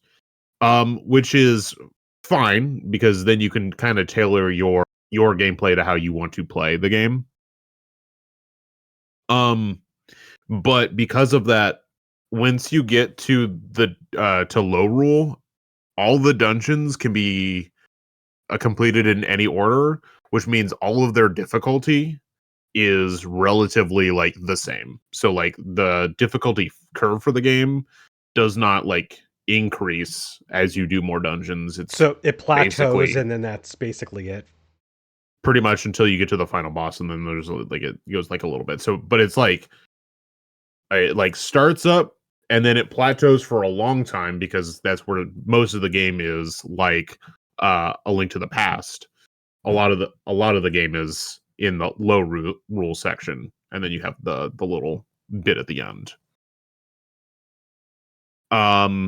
So like, and that is one of my like big things about, I would say, A Link to the Past is like a lot of the dungeons can be done like in any order. It's very dungeon heavy. This game dials that back a little bit. So it's not super dungeon heavy. There's a lot more to explore in the world. There's a lot more personality to the world. There's like more characters to interact with, more story going on, especially with the low rule residents and their whole thing going on there, which is the point I like. And I do really like the like becoming a like painting and all of the puzzles that deal with that, because there's a lot of fun puzzles that deal with that. And there's just like a lot of fun like 3D aspect puzzles. There's like some like certain dungeons where you will like you can see the floors below you. And like you can use the 3D stereoscopic nonsense to like give yourself a little bit more aspect to it. This game had a little bit of a actual use of 3D because this was before they stopped doing that. Yeah. So like there's a little bit of that. So like I really enjoy this game. I think it looks really nice. And like the core like 2D Zelda gameplay loop is fairly fun. I do put it over A Link to the Past mostly because it like fixes a little bit of A Link to the Past. It's not without its own issues, but it's still a really good time. Okay. Did you want to add in anything, Jack? Now that Landon's had a chance to speak. I need to play this one again, honestly. I do too. It's been a while. I remember really enjoying this one. I remember not being crazy about the rental system with the items, but it is like a pretty neat idea and like a unique way for this game to progress, but I need to play it again. That's all I'm going to say. All right. Yeah. The next game that we're going to talk about released on the 3DS in North America on October 23rd, 2015. The Legend of Zelda Triforce Heroes. Totem. This game, it's another multiplayer focused centric Zelda game. It's similar to Four Swords and Four Swords Adventure, although you have 3 links instead of 4. But you can connect over like Wi-Fi and like play with people that way, so that's pretty cool. We'll get into more of like the details of the actual game, but I just want to rattle off the stages because it's a Four Sword style game. It's another arcadey game with a bunch of levels and they're broken into sections. So we got Woodlands, which contains Deku Forest, Buzz Blob Cave, Moblin Base, and Forest Temple. The river reverse. I think I meant to put reverse. Yeah, Riverside. I don't know why I put reverse. Not reverse like Rever. Reverse. No, like Riverse. So reverse. Riverside, Secret Fortress, Abyss of Agony, Cove of Transition, and Water Temple. We've got the Volcano taking stage, which consists of Blazing Trail, Hinox Mine, Den of Flames, and Fire Temple. We've got the Ice Cavern, which has Frozen Plateau, Snowball Ravine, Silver Shrine, and Ice Temple. So a lot of these end in a temple. The Fortress, which has Sealed Gateway, Bomb Storage, Training Ground, and the Ladies' Lair. The Dunes, which has Infinity Dunes, Stone Corridors, Gibdo Mausoleum, and Desert Temple. The Ruins, which has Illusory Mansion, Palace Noir, Lone Labyrinth, and Grim Temple. And the Sky Realm, which has Floating Garden, Deception Castle, Dragon Citadel, and Sky Temple. And there is a bonus mega dungeon called the Den of Trials, which has levels based on like all the previous levels. So, yeah. Triforce Heroes, to the time of this podcast, the most recent of the multiplayer style Zelda games. Will we get another one day? Who knows? Item. I didn't play this one that much, honestly. I played it like a handful of times with Landon and Justin back in the day, but it wasn't one that we really went back to very much. I think we had maybe 3 total playing sessions for this game. I actually played this game from start to end, single player. Did you? Uh-huh. I'm not surprised. What did you remember think? Because I never did. I think I played it with Landon and Justin as well before Jack had like joined our had like joined in to play, and like I just never went back to play it again. I bought this on launch day. I mean, because we couldn't anyway, because it's only 3 links. So I think it was just like you weren't there one night, Jack. Probably. It's probably like that's just you know normally how it goes. Yeah. This game's fine. It's like so one big aspect of this game is actually costumes. Like costumes give your like character like different abilities and powers and shit. Hell yeah, brother. And that's like a big part of the game is like the queen or princess or whatever like had her like fit stolen. So she's running around in like a sock or whatever. The plot for this game is kind of goofy. It is, but it's because it's mostly a multiplayer game. So the issue is playing it single player. Yeah, you can do it. It's fine, but it's like we said about anything we said about Four Swords Adventure, like not playing it like in a multiplayer setting is a little rough. That said, like if I remember right, you like had to go back to the like you had to, after you beat a stage, you have to like regroup every single time to like enter in the next. Yep. Like I do remember that. It was a pain in the ass, and I think that's the reason why I didn't want to play it anymore. Because I was like, we have to. This is like I remember not liking that.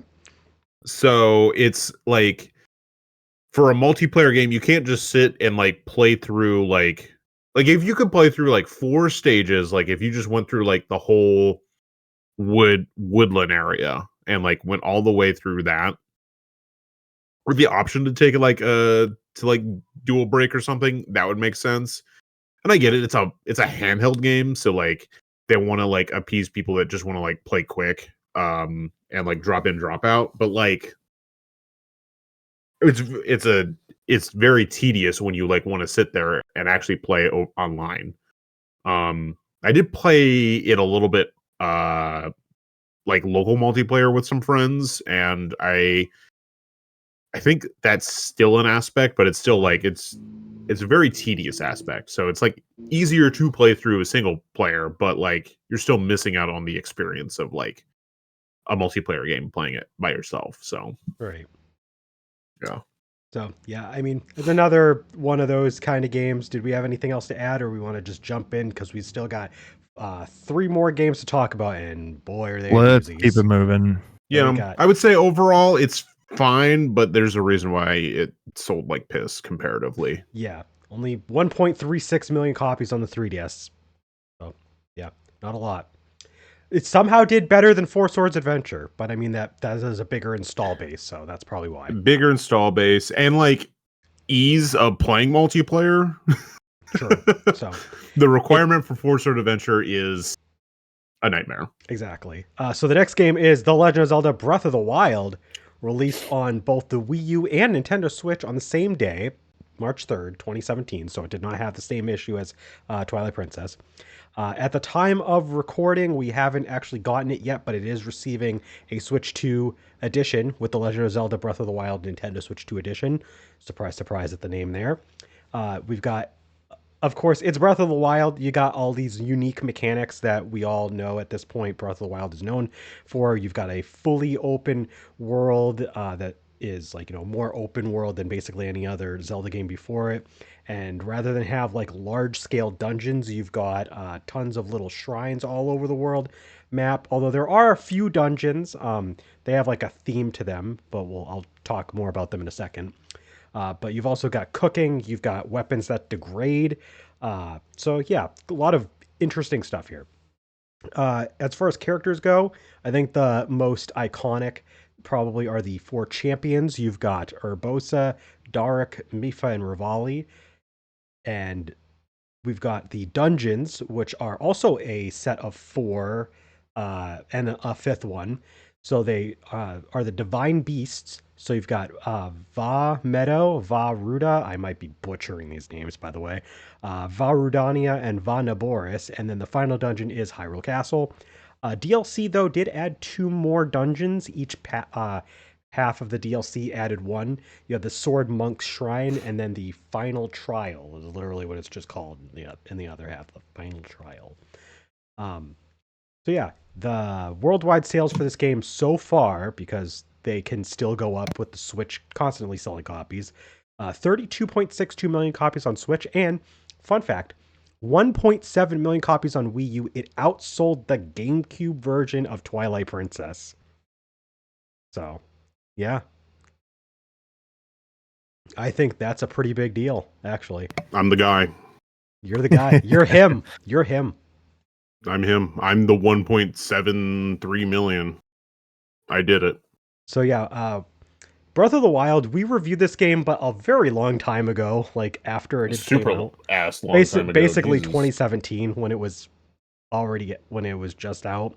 So let's go back and talk about Breath of the Wild. This is the Zelda game I've spent the most time on by far. I'm so glad we're at the last of the retro Zelda games and we can actually talk very soon about modern Zelda.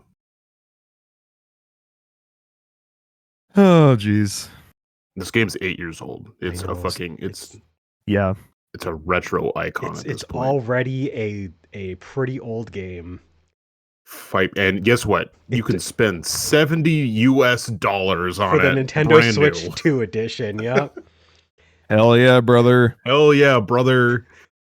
But yeah, putting aside the Switch 2 edition thing existing, I mean, this is my favorite Zelda game. That's not saying much because I don't have the experience of Landon or Jack when it comes to Zelda. But I really like this game. I don't think it's not perfect. There's definitely aspects of it where like the next game we'll talk about literally is on paper a better game, just outright. But I mean, I like it just for the fact that it was.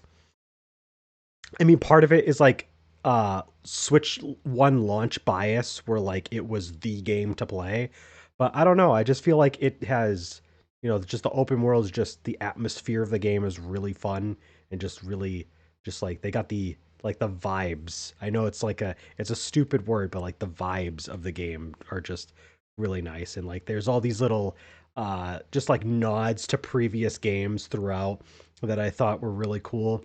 Just kind of like it doesn't like do it's not like entirely like trying to be fan service, but it's trying to like, bring continuity because spoilers, this is like the game that like Nintendo was like, all right, now we got to do a whole freaking timeline.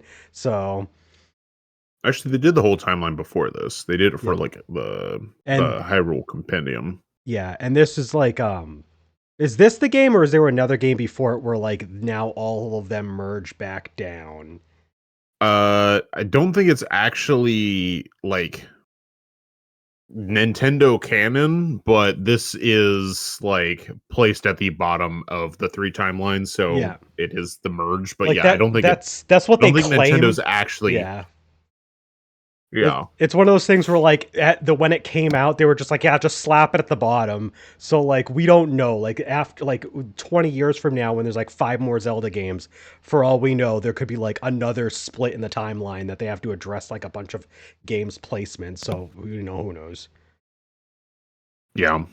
But I don't know. I mean, I think that's my biggest praise though for the game is just the atmosphere and the open world are a lot of fun. But like, yeah, I know a lot of people are gonna say it, so I'll just put it out there. The dungeons, eh, they're fine, but like they Can have you the even call them yeah, dungeons? so they have the same aesthetic, and they don't have the longevity of a typical Zelda dungeon. Like they're still dungeons, but like, are they though? It's one of those The things where like I guess by this game's standards they're dungeons, but by like the larger yeah, scale, they're mini dungeons still. they're like put two shrines together and call it good. Yep. That's what it feels like. And Um it probably doesn't help that like usually in Zelda games when you have all of these dungeons, there's like unique bosses at the end. But the bosses in this game are literally just like 4 different versions of Ganon. So yeah, it's the same dude. it's like It's the same dude times 4 so it's with like like an it's element yeah, difference. it's not like as bad as like the whole like imprisoned thing, I'm sure, but like it's still like it's the same dude. So like well, okay, cool. Yeah, it's I mean it's pretty bad. I'll say Breath of the Wild is fun. Like like exploring the overworld and everything. I had a great fucking time playing this Oh game. yeah. And I played famously the Wii U version. Um, I guess you could say this is another game I never 100%ed because I did not bother getting all 2 bajillion Korok seeds because that's nonsense. Don't worry about that. Yeah, I'm never But going to 100% this game. No, me neither. but as far as literally everything else, minus the DLC, I because I really didn't play the DLC, but I don't know how far you got in. I did everything for the Master Sword. So like the first half of the DLC, the Sword Monk oh trial, I did that whole yeah, thing and I thought it was awesome. I thought it was like a really like I think it was like the dungeon that Breath of the Wild needed because it's way better than like any of the main game dungeons. But I think I got like halfway through it. I like the challenge because like it tests you on all of your knowledge of the game because it's like assumes you're gonna do this after you've already beaten the game. So like it tests you on everything you know about the game, how to interact with the physics, everything. Like it's really great. But I never did finish the second part of the DLC. Like I got because you have to do like these 4 songs for each of the champions, and I think I got like one of them, and I was on my way to doing the second. I got lost. I couldn't figure out what I was supposed to do, and I just never went back to finish it. So Perfect. No notes. Um, the game's big, oh yeah, which it's is Huge. um, and yet small. yeah. So we'll get to it, but like this is a massive game. When it came out, it was absolutely massive, and I spent 90 hours on the main game and then another like I 50 hours on the DLC. I played this game literally for a month straight. Like it came out on March 3rd, and I think I was playing it all the way up till the end of that month. Like, I was basically playing this all the way until like Mario Kart 8 Deluxe came out. Yeah, well, some of us were playing it not on the Switch, so thank you for shaming me. Listen, there is no reason for me to buy a Switch to play a game I could play on the Wii U. Absolutely none. But now here we are. I can never access that save file, so whatever. Yeah. Jack. So even if I wanted goes. to, I can't even like play the deal. Well, I can. I own it on the Switch. You know, here's something fucked up. The Switch 2 edition of this game does not include the DLC. That's really fucked up. Yep. It's really fucked up. You'd think we'd like for $70, I should have the whole game. And here's the funny thing. Including the AI assistant. The DLC was $20. So like you can't just give the $20 DLC. Like it's not even like a huge expansion. Like you can't just give the $20 DLC to the 8-year-old game being ported to the next. No, it's literally a $90 game. If you want to play Breath of the Wild on the Switch 2 in its complete form. Yeah. So, like, I'm not going to complain too much. The game itself, it's really good though. The biggest, so the shrines, love the shrines. I love the ability to just like go out, explore, find a shrine, do a puzzle, and like accomplish something. Work my way towards expanding my hearts.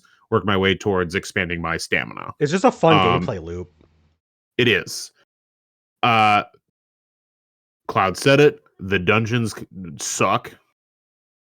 Some of the like it's the worst set I would say in a Zelda game. And I'm not even talking about the number of dungeons because Majora's Mask also has 4 dungeons. And those 4 dungeons are some of the best dungeons in the franchise. Yeah. Like my personal opinion, like I would say that the dungeons are like better than a couple of the early like the basic early dungeons of like a couple of the top-down Zelda games, because like that's what they're meant to be. They're just basic dungeons, like that just kind of ease you in.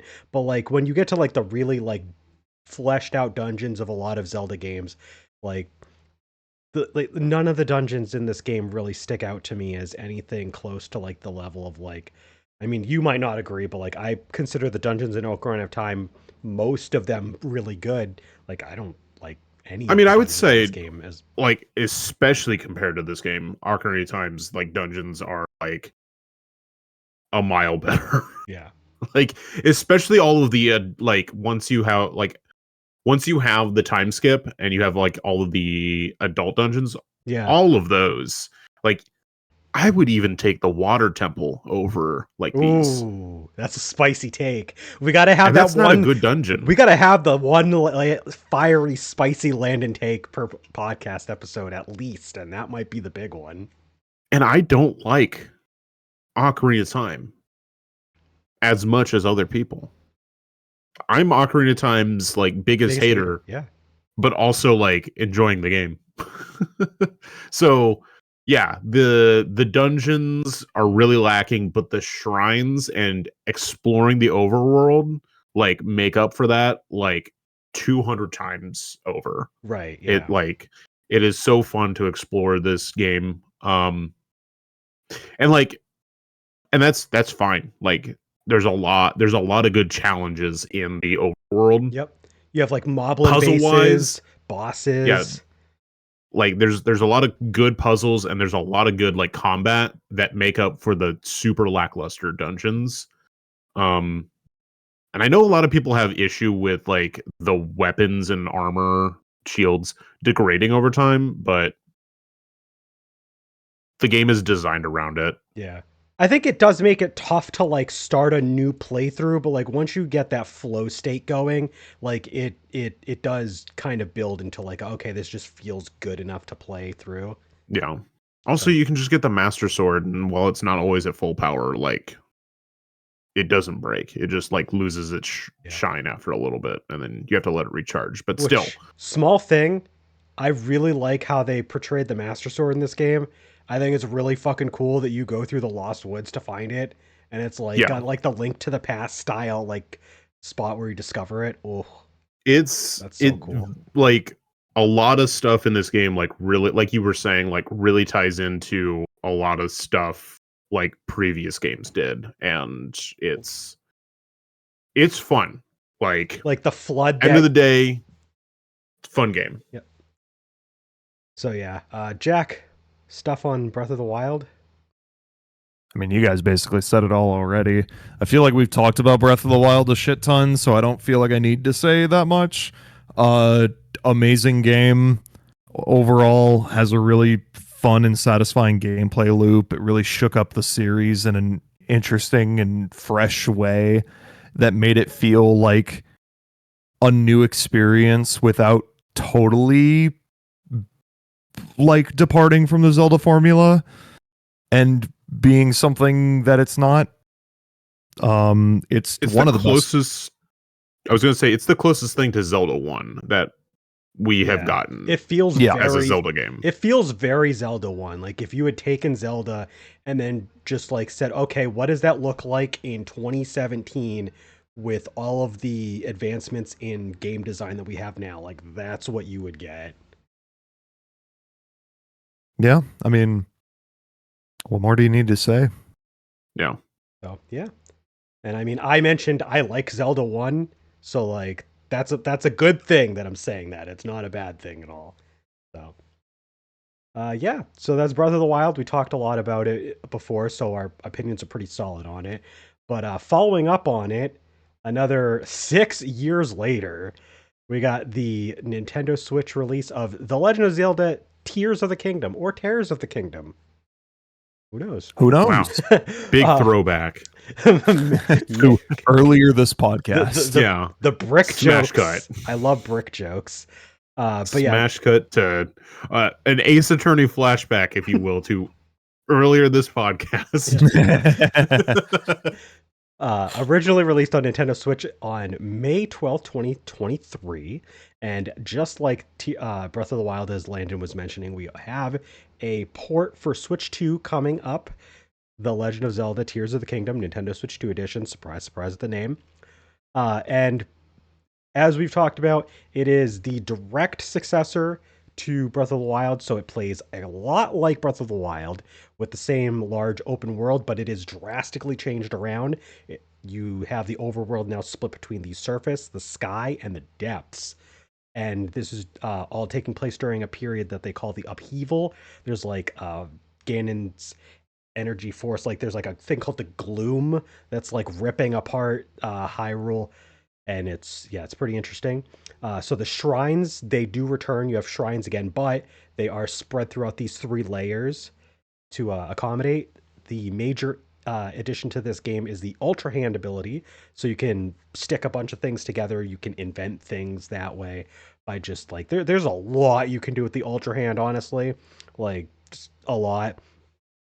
But this game does have actual dungeons, we could say. We've got the dungeons including the Wind Temple, Fire Temple, Water Temple, Lightning Temple, Hyrule Castle, and Spirit Temple. And as of the time of this podcast, the game has so far sold 21.55 million units. So actually quite a lot. So yeah, Tears of the Kingdom. The direct successor to Breath of the Wild, and it does a lot. It is does a lot. We had a review for this as well. We actually did a podcast review for this. And I would say disregard that whole podcast. Just scrap it. Don't worry about it. Don't go back and listen to it. We're going to have a real conversation about this game right now because it has been... Are we? A while. I don't know. I am. You can just sit there and like not listen to me. That's fine. I'm going to shout into the ear hole of whoever's listening to this, probably me editing it, and Al. I'm listening. Okay. You guys are listening. I think overall, once again, Tears of the Kingdom is an excellent game. And I think, Cloud, you were going to say the same thing. On paper, you were saying this when you're talking about Breath of the Wild. On paper, This is an improvement over Breath of the Wild. Tears of the Kingdom is just like it is Breath of the Wild plus, which is great. The issue is the plus is carrying a lot of weight. There's too much. Yes. Like, I would say too much. this is one of those games where like when you play video games, there's got to be a line somewhere where it's like, okay, like I don't think I'm going to be able to handle everything this game has, and you don't usually get that a lot, but this game really fucking does. It really pushes that limit, and it passed it and kept going for a little bit. I feel for the length of a Zelda game, Breath of the Wild was like really pushing that boundary. Yeah. It is a long game. If you like really want to play it, you can fucking beat Breath of the Wild and also Tears of the Kingdom pretty quick if you just like skip a lot of the stuff and you just run to the castle and like deal with the threat. You can do that. That is part of like the enjoyment of these games is to do that. But you lose a lot of the value of the game because a lot of the value comes from exploring the world. Yeah, and Breath of the Wild, the way that they handle it, it's like, yes, there's quite a bit of plot, but like you could get away with skipping on it and just experiencing the game. But Tears of the Kingdom really actually has a sizable story, like a significant story to it. So if you skip through it, you are actually skipping a bunch of the experience. So it's like you said, it is so much. There's just so much, and the game really wants you to do everything as much as possible. Yeah. Which, like, I won't lie, I am still playing this game. I actually, like, stopped playing for a bit, and I picked it back up earlier this year, and I was going to try to beat it before this podcast. But then they announced the Switch 2 version with the upgrades, and I was like, well, I might as well just wait until the Switch 2 version comes out. I'm gonna I'll have a free upgrade because I have a Nintendo Switch Online membership. I'll experience it then. Yeah. So I am almost done getting all the shrines. I've done 2 of the 4 like dungeons, so I still have 2 of those to go through. I think I have less than 30 shrines left to go. I've gotten all of the light routes, so I'm completely done with like doing the exploration of the depths. That is tedious. I will say they could cut the depths and there would still be a massive game that is way bigger than any other Zelda game we've ever played. And I'd be fine. I would prefer that if they just like if they literally just cut the depths. They could have sprinkled some of the stuff, like some of the game elements from that into like the main world, or like the sky like islands, and it would have been fine. But like they could have like straight up cut that, and like I would have been like stoked, because the scope of the game would have like almost halved, and like then the game becomes playable almost like you can actually foresee beating it, which is. Yeah. And like I really don't want to understate it, because like not only do we have the sky, the depths, and regular Hyrule, but because of like I mentioned earlier, there's the gloom that's like taking over Hyrule. It does make it trickier to traverse the main Hyrule. And on top of that, not only do you have these 3 layers to the world, they also like fleshed out the main Hyrule. Like there's caves now. There's like actual fucking caves. So like this game is so fucking big. I fucking love the caves though, because they add that extra element of exploration that I love about Breath of the Wild. So it's like, yes, I hate that there's so much more content to like experience, because I want to experience it because it's like fun, except for like mostly exploring the depths. That's not super fun. It's, for those who don't know, the depths are a completely blacked out area. You have to turn on the lights. You like have to find a light route, turn it on, and then that'll give you a portion of the map with some light, and then you have to go explore, find the other ones. The one nice thing is all of the shrines on the surface are tied to a light route. So if you find a shrine, you know where a light route is in the depths. So you can just go there and you can turn the light on. Or the opposite, you can find a light route and you know a shrine is somewhere up above. It might be in a cave, but you can like find it. So like you can map out the world that way. That brings me to one thing that I really dislike about Tears of the Kingdom. The map system fucking sucks. Yeah. You cannot filter things out. So the more you play the game, and I think this was an issue with Breath of the Wild, the more you play the game, the more cluttered your map is, the harder it is to like really know what you like, where you want to go next. Yeah. Like you can really explore. Like you can check a layer at a time, but like that there's so much. So you have to like switch between the layers of the map, and it's so overwhelming. And I wanted to mention when you mentioned shrines. So like this game has I think it's about the same number of shrines as Breath of the Wild, maybe a little bit more. It's more. It's how much more? I think it's 152. They added 32 more shrines. That's right. So there's a little. It might be the same as like DLC, because the DLC did add some extra shrines. Not too many. I think it was only like 20 or so, like maybe. But even but it's still like so pretty close to what that was for Breath of the Wild with DLC. But my major problem is because Tears of the Kingdom is so massive, and this is my major problem with Tears of the Kingdom, is that the shrines, despite there being a little bit more, they're so spread out. Like the gameplay flow of Breath of the Wild to me was really fun because like I was always finding a new shrine, and like if I didn't like come upon it, I could see it in the distance and I wanted to go there. Or like there'd be like a tower and I could see it in the distance and I wanted to go there.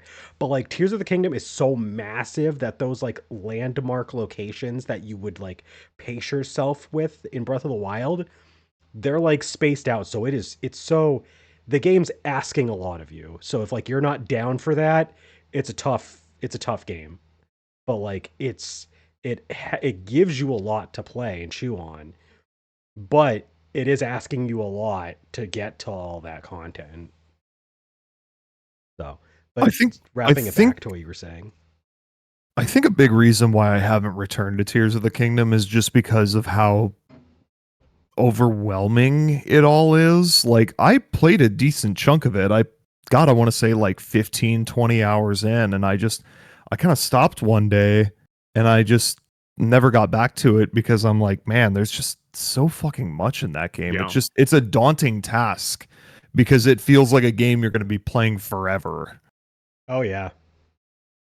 And I put a decent chunk of time into it for what I have played, and I'll say it is fun. When I'm playing it and I'm going around the overworld and I'm just like looking around and I find a cave, I'm having the fucking time of my life. I am really enjoying it. But then when I pull myself out of the game and I like analyze what just happened, so there's so much, and so it's like a constant battle of like playing the game. You can do like so much in that game and yet make very, very little progress. Yeah, or at least what feels like progress, because there's like so much to do. I looked at your Switch profile just out of curiosity. You have 125 hours in Tears of the Kingdom. Yeah. And 135 hours in Balatro. So Balatro, baby, that's the game. I'm honestly, I don't know if I'm shocked about that number in Balatro or not. It doesn't feel like I've spent 135 hours in Balatro. I'll say that, but it has felt like I've spent 120 hours in Tears of the Kingdom. Yeah. So, overall, Tears of the Kingdom is a great game. Oh yeah. You just have to be willing to sign up for the package of Breath of the Wild Plus. That's my take on it, at least. Like, I think for somebody who like doesn't play as many games as we do, because we play a lot of games, Like all three of us play a lot of different games and a lot of games in general. Like I try to at least. if you are one of those people who plays just a few games, Tears of the Kingdom is a game that's going to keep you playing for a really long time. Like it's like they charged $70 for this game, and it was the only Switch One game that they charged $70 for, and they put at least $70 worth of shit in this game. I'll say They that definitely the content ratio versus dollar amount you are spending it's worth it and then some. And that's this is for fucking sure. And we haven't even like talked that much about the Ultra Hand ability, which is something that like opens just a fuck ton of gameplay experiences in really general. Any of the abilities, which is like I'll say I love all of like the power-ups, like the powers in this game. Ultra Hand is cool because if you're really creative, you can come up with some really cool stuff. Flat out. I never put that much time into that, though. I will say, I think we as gamers have like peaked with the Ultra Hand when that one guy made like the giant stick man with the huge penis that shoots fire. Giant fire penis, yeah. Yes. Oh so like that is a cool ability. I love the ability to just go fucking up through shit. Like that opened a lot of fun exploration. Is just like, okay, I'm in this thing. Let me just go up and see what's up there. And like a lot of times, like you can reach new areas that you couldn't explore before. It has its limitations, but it's still like it is a cool ass fucking mechanic. The time like rewind mechanic is a lot of fun as well. So like the core abilities that you get in this game are a ton of fun and like really lend themselves to this game. But there's just so much game. There's so much. There's so much game. So I anyone who says this game is daunting, I am inclined to agree. But that said, I will beat this fucking game. I will not let this game go unbeaten. I will do it.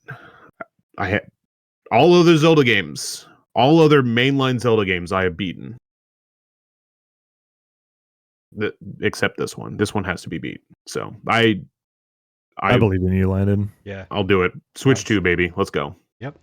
All right, so we got one final game to talk about. This has been a big podcast, so let's wrap this up with The Legend of Zelda: Echoes of Wisdom. Originally released on the Nintendo Switch on September 26, 2024.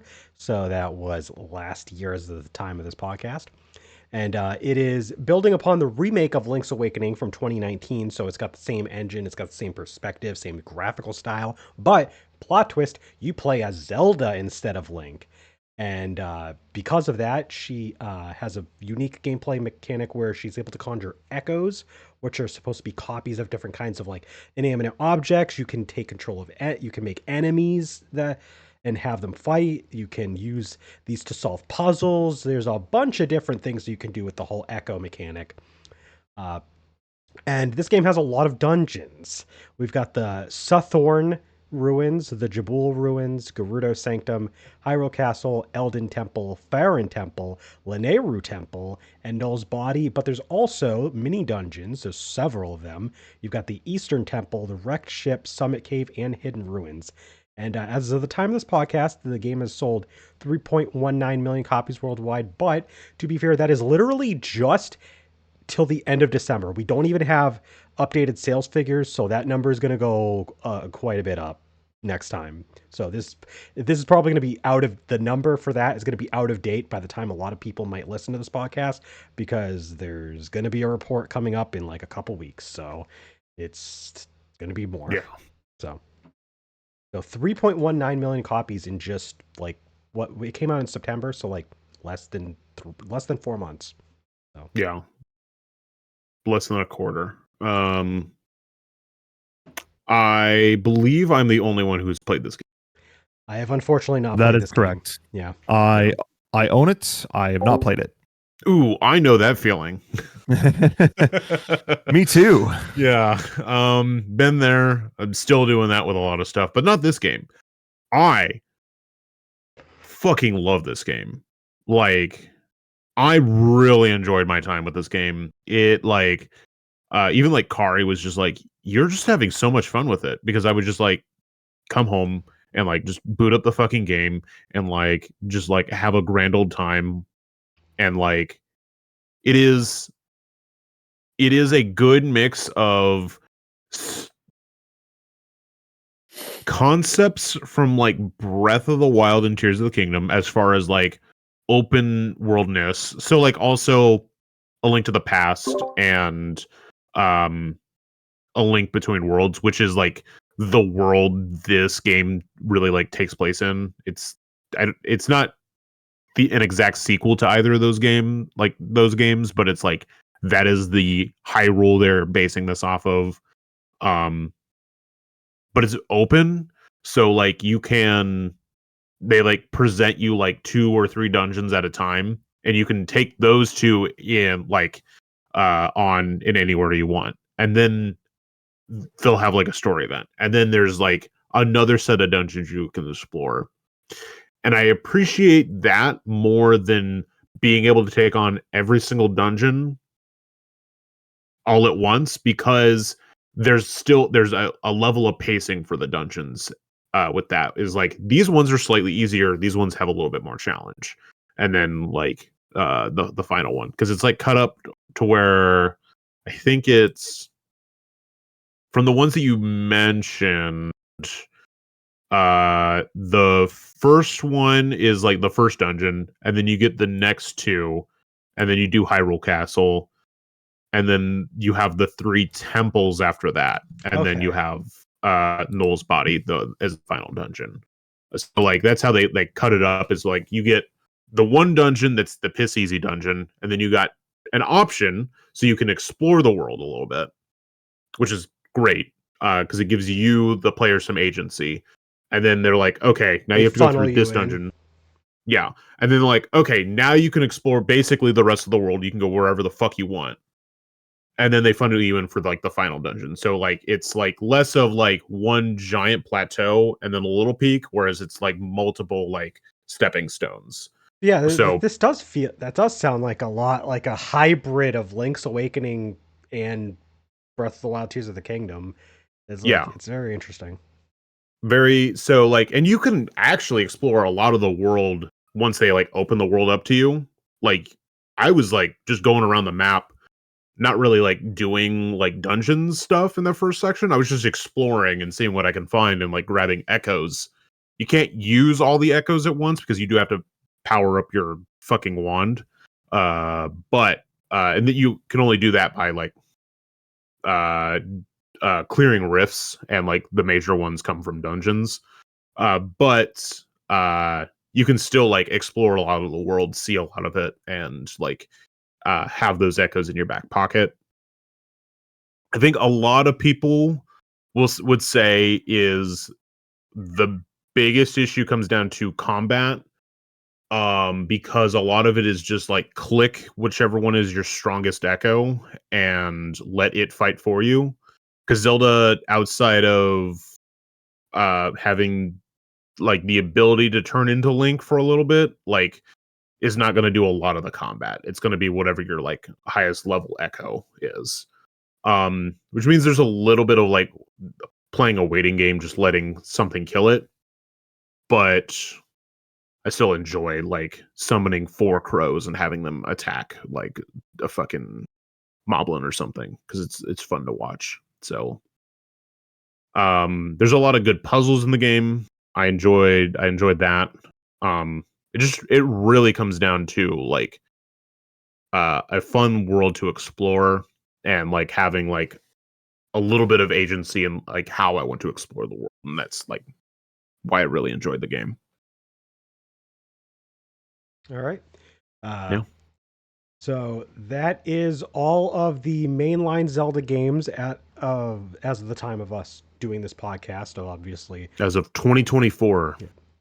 So there's going to be more games in the future, and we will revisit Zelda when we talk about the side games and spin-offs sometime. But That is all of them. Landon, do we want to do a catch-up section where we talk about what we've been up to, or do you want to cut it here? Because it has been 2.5 hours. Despite me wanting to talk about the several games I've been playing and everything, I think we'll just save it for next time. Okay. Because Jack and I will have plenty to talk about when it comes to talking about our birthdays. Yeah, true. Yep. So since they have their birthdays coming up in a couple of days as of the time of us doing this live, their birthdays are going to be in 2 and 3 days respectively. So we'll catch back up next time. So we'll have more to talk about then. So we'll roll the outro. We'll catch you next time. Thank you for tuning in. Bye. Hey Jack, real quick. Oh yeah, what's up? Give me your 10-point plot or like 10-point review of High and Low. Thanks. Oh, like out of 10? No. Just like the 10 bullet points of like why High and Low is like one of the best movies ever made. Fuck, dude. I really could, but we're okay. Bye. Bye.